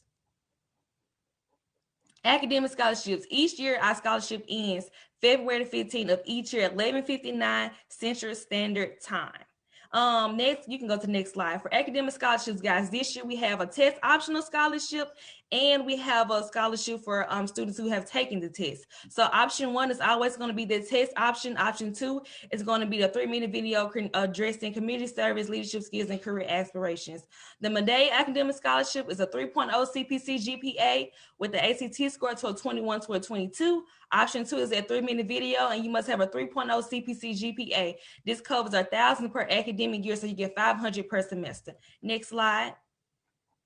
The Heritage Academic Scholarship, option 1, is a 3.0 CPC GPA with a 23 to a 24 in the ACT. Option 2 is a 3.25 CPC GPA and must create a 3-minute video. This covers tuition only. So tuition only here at Jackson State is $4,135 per semester. And we do have an out-of-state fee of $500 per semester. Next, please. Next is the Provost Academic Scholarship. Option 1 is a 3.25 CPC GPA with a 25 to a 27 on the ACT. Option 2 is that 3-minute video, and you must have a 3.5 CPC GPA. This covers full tuition, room and board, campus charges only. So you must stay on campus to receive the Provost Academic Scholarship. Next slide, please. Next is the Presidential Academic Scholarship. You can have a 3.5 CPC GPA with a 28 or higher on the ACT, and you have option 2. You have a 4.0 CPC GPA and create a 3-minute video addressing community service, leadership skills, and career aspiration. Now, this covers everything: your tuition, room and board, your mailbox fee, your capital improvement fee, and you also get your out-of-state fee waived as well, and you also get $750 per semester if you're staying on campus. Next slide. We do accept financial aid, guys. Here at Jackson State, your financial aid code is 002410, and we ask all of our students, if you're applying for a scholarship, you must submit a financial aid packet to Jackson State University. Next slide. Our academic colleges and majors, we have College of Science, Engineering, Technology, just to name a few. We have mathematics, electrical engineering, computer science, computer engineering, and biology. And we also have the College of Education and Human Development. So we have social science, elementary education, healthcare, physical education, and recreational. And the Academic College for the Business, where I graduated from, we have accounting, administration, economics, entrepreneurship, finance, management, and marketing. And the College of Health Sciences, we have social work, communicative disorders, healthcare administration. And the next slide. And this is everything. College of Liberal Arts is a mixture of everything. We have art, criminal justice, English, multimedia, journalism, performance education, music education, just to name a few.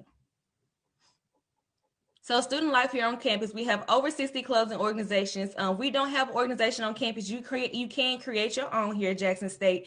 We have Student Government Association, is the ones that create the laws and go to the president and say, hey, the students want this. And we do have the Campus Activities Board. So like a The I Love Bash or homecoming events is the Campus Activities Board. We have numerous of honor societies. Most of those honor societies are invitation only, and you must have community service in order to graduate from Jackson State University. You must have 120 hours of community service to graduate from Jackson State. That is a graduation requirement. We have all our Divine Nine Greek-led organizations. Shout out to the Deltas. And I'm very, very proud about our Greek life here at Jackson State University. We have all our Divine Nine, and they are active here on Jackson State campus. That is very rare, so we're very excited about that. And we do also offer internship, co-opship, and study abroad. The College of Business went to Rio de Janeiro. The College of Public Health went to South Korea, just to name a few. And we have a Tiger Closet. So if you don't have a suit or you need something for just for your interview, you can come to Tiger Closet. Free of charge, is yours to keep. Next slide. So we are a Division I school. We are a part of the Southwestern Athletic Conference, the best. We are proud of SWAC. We have baseball, basketball, bowling, football, soccer, softball, tennis, track and field, cross country, and women's volleyball. This next slide, guys, we are very excited to have Coach Primetime Deion Sanders as our 21st head coach here at Jackson State University. We are very excited to see what Coach Prime has to offer to Jackson State starting in the fall, guys. We are very excited because we have his sons here to come play with Jackson State University. So just imagine how the stands will be to see everybody from Jackson State. Plus, due to COVID-19, we really didn't have real games, so we're very excited to play against our other SWAC schools as well. Okay. Next Ms. slide. Ware, you got a quick question about bowling. Is bowling competitive or is it a club?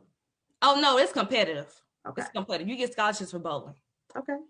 And campus hotspots, guys, we have a hair salon, a barbershop, a nail salon, a Burger King, Pizza Hut, Chick-fil-A, a theater, a game room, Twisted Pretzel, Walter Payton Recreation and Wellness Center, a Starbucks, and Subway Connection. And we do have a bowling alley on campus. Social media, guys, follow us on social media at JSU Recruitment for Instagram and Twitter, Facebook at JSU Undergraduate Recruitment, and YouTube at JSU Admissions and Recruitment. Next slide. So I am Alexis Ware. I am the admissions coordinator here at Jackson State University in the Office of Undergraduate Admissions and Recruitment. You can email me at futuretigers@jsums.edu. And my number is 1-866-DJSU, and that is 1-866-843-3578, guys. So I tried to keep it 10 minutes and less. So if you have any more questions in the chat box, I will answer those.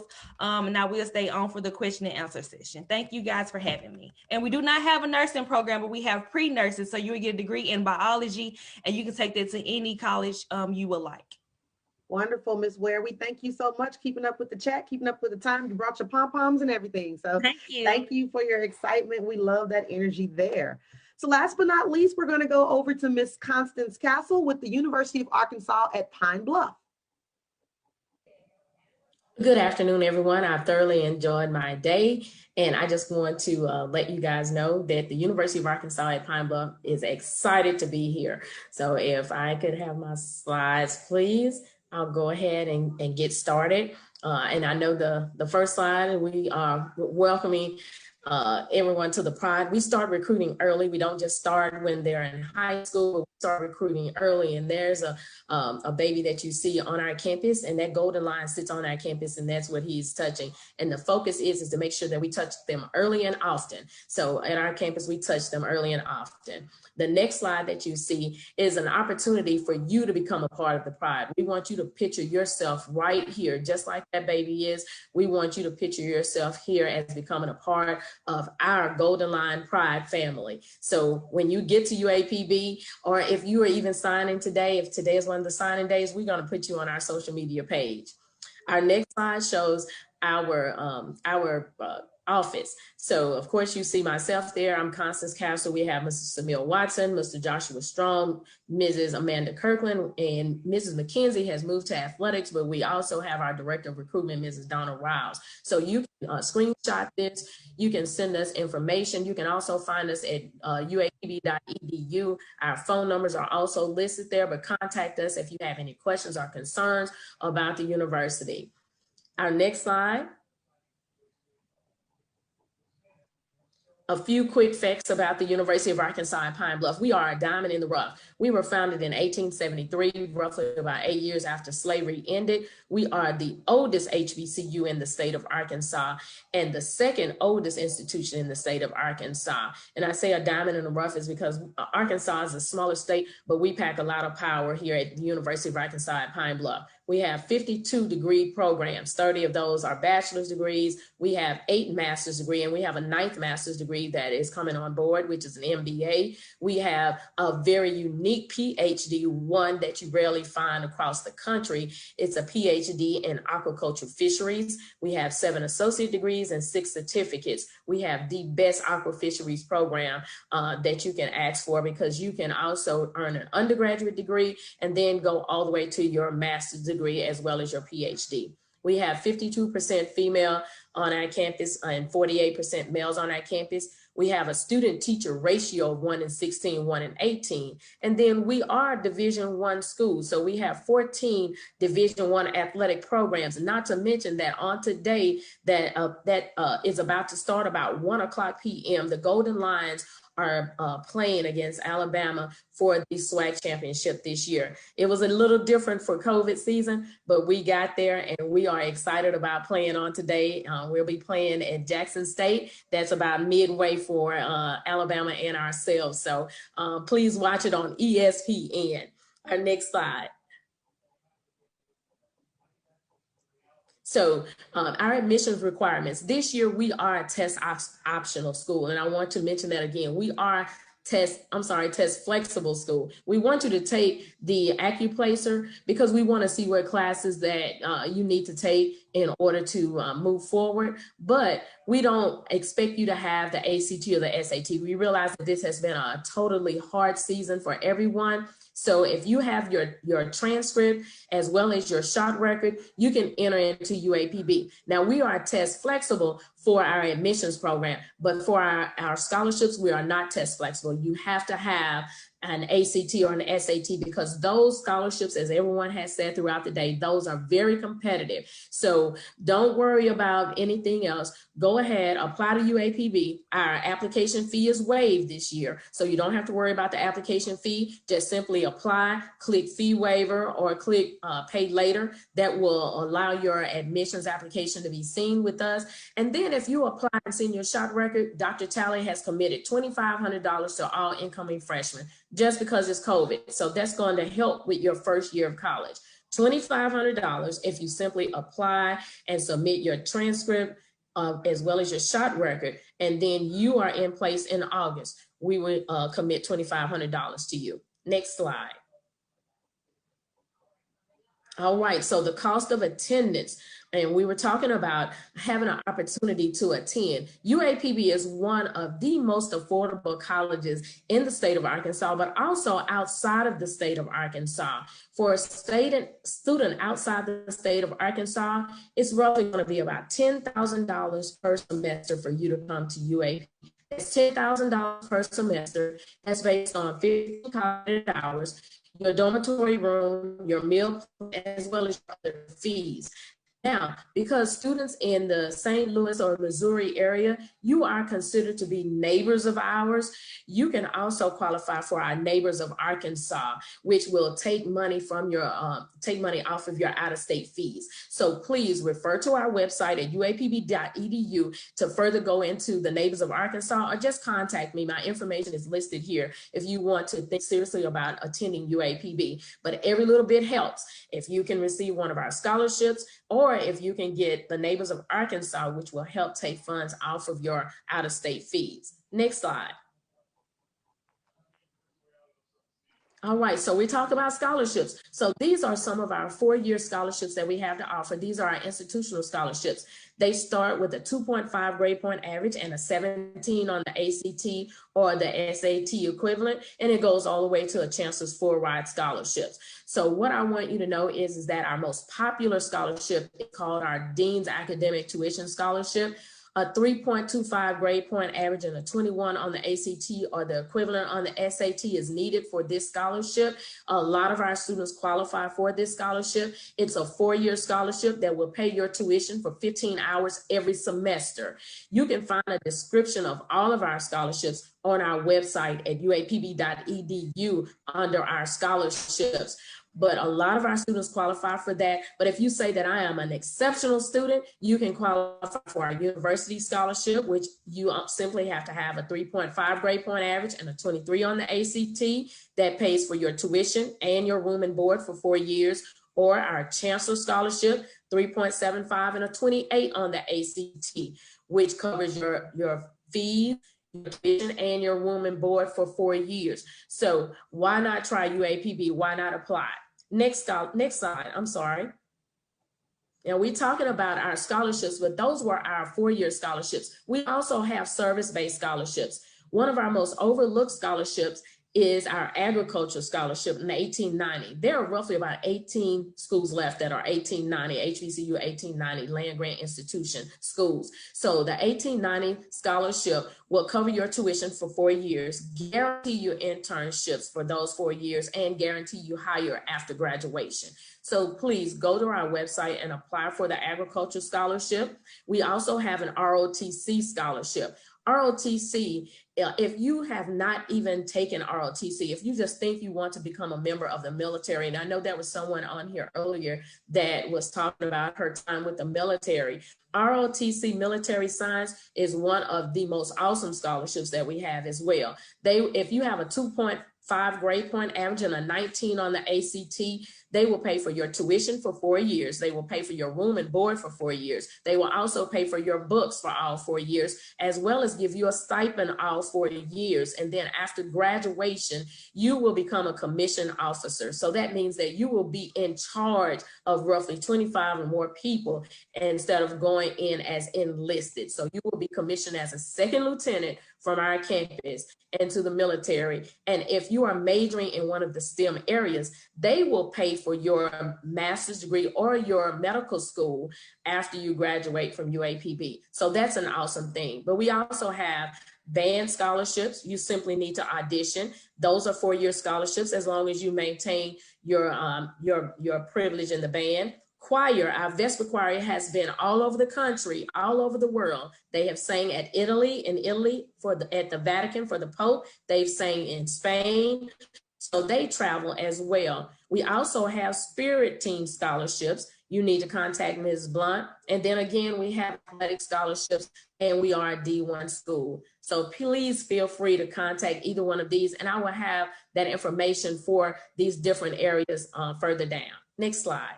Hey, Ms. Constance, just a time check. We got about 2 more minutes left to tell us of the goodness. Okay, let me finish up then. We have a transfer scholarship. Say, for instance, you are attending a community college and you want to transfer, or a 2-year college, you want to transfer to UAPB. You have to have between 60 and 85 hours with a 3.2 grade point average. We'll pay the rest of your schooling at $5,000 per year, and that's your tuition. If you decided that, okay, well, I want to come to UAPB after you've attended another school, whether it's 4-year or 2-year, you can come to UAPB, and you simply have to have a 2.5 grade point average to transfer in to our university. And we do have a nursing program with a simulation laboratory to it as well. If you have earned an RN already and you want to do a BSN, you want to go from an RN to a BSN program, you can simply earn a scholarship. But as an undergraduate, you can come in at high school and apply for the nursing program. You still have to take your prerequisites. Next slide, please.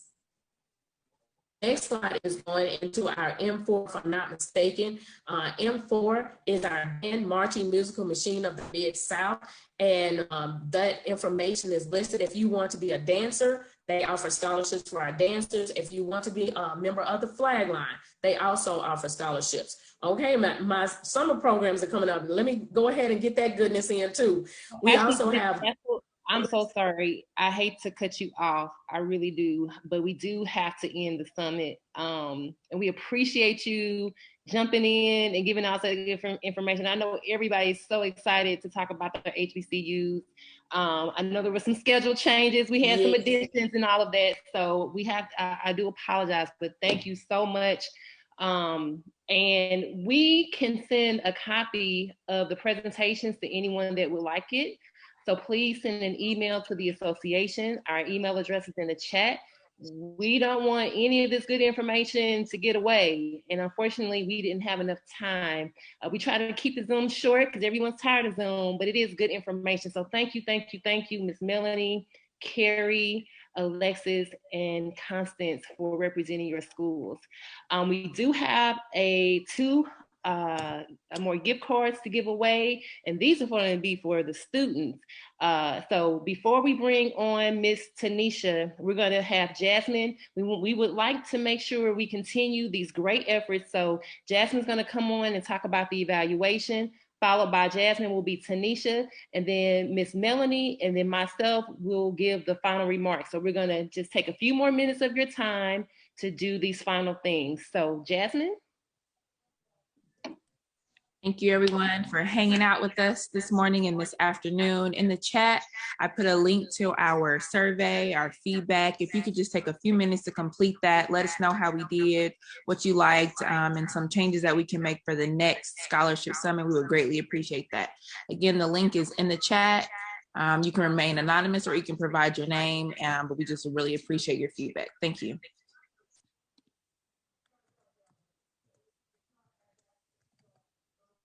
Tanisha? Hello, something that my organization, we wanted to do was just give back. And I think it's just really good that you all are attending this and doing this before you go to college to get the information. it was going to be just for graduating seniors, and I know the other senior had dropped off, but the first one gift card will go to Maya Robertson. It will be $100 gift card. And then I'll share my screen to do the wheel of names for the students that's currently in high school. And you all can let me know if I missed anyone before I do it. So, shoot. Woo, yeah. Am I missing any other student? Students, look at the wheel. Oh, well, okay. If there's any students that's name is not shown on the wheel, please come off mute. Okay, go ahead. Well, it looks like the second one goes to Aaron Connor. So I will, if you all could put your email in the chat so I can get that, and I'll email that gift card over. It'll be an e-gift card. Did you want to keep the amount anonymous? Oh, both of them will be $100. So it'll be Maya will get 100 and then Aaron will get 100 as well. Yes. I know I'd be excited about $100 in high school. Come on. Right. Congratulations. Can we ask them if they have decided on their school, or do you want to? Yes, I think that would be great. I'll stop sharing. So Maya or where's the stop? Maya, are you on? Yeah, she's on.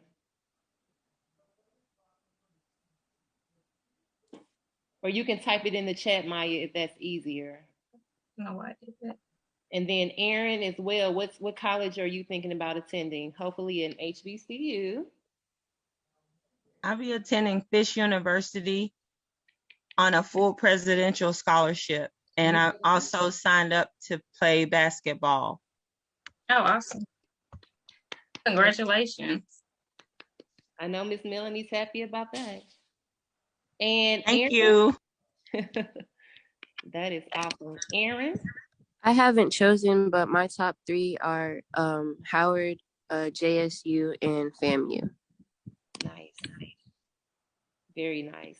Congratulations, ladies. And please send, let's see, we need your email address. So if you could send your email address to Miss Tanisha Luckett in the private chat. Maya and Aaron, send your email address to Miss Tanisha Luckett, and she will coordinate your $100 gift cards. Thank you all so much. Okay, thank you, and good luck to all of you. Oh, and Tanisha, put your website address in the chat too, please.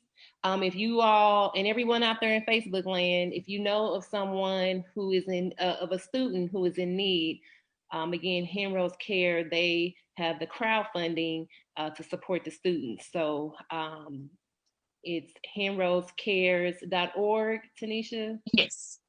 For Facebook land, those on Zoom, the link will be placed in the chat. Okay, so before I say my final remarks, and unfortunately we've run out of time. So again, if you have additional questions about joining the organization or anything with the presentations you saw today, send an email to the association. Miss Melanie.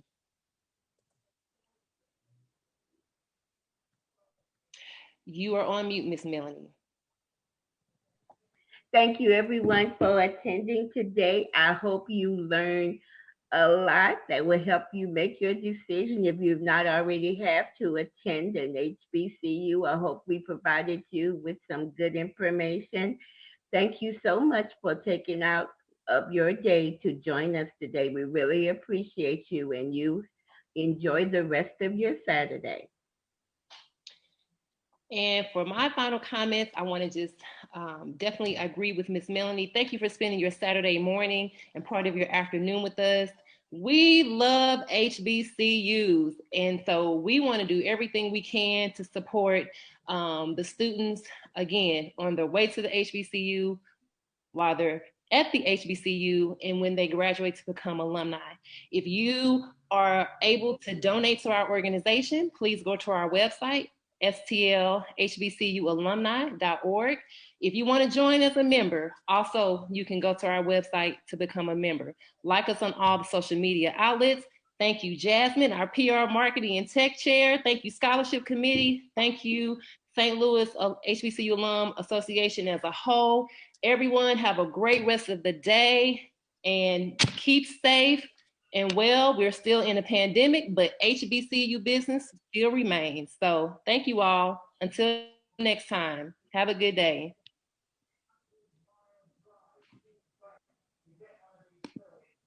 Thank you, thank you, thank you.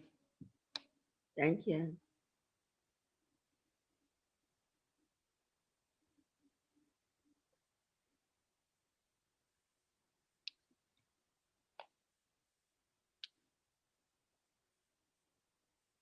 Thank you, Evan. Thank you, Miss Evie. Maya. Congratulations, Maya. We see you, Sarai. Yes, we love that picture. And Miss Davis, thank you for joining us again. Thank you, thank you, thank you. Okay.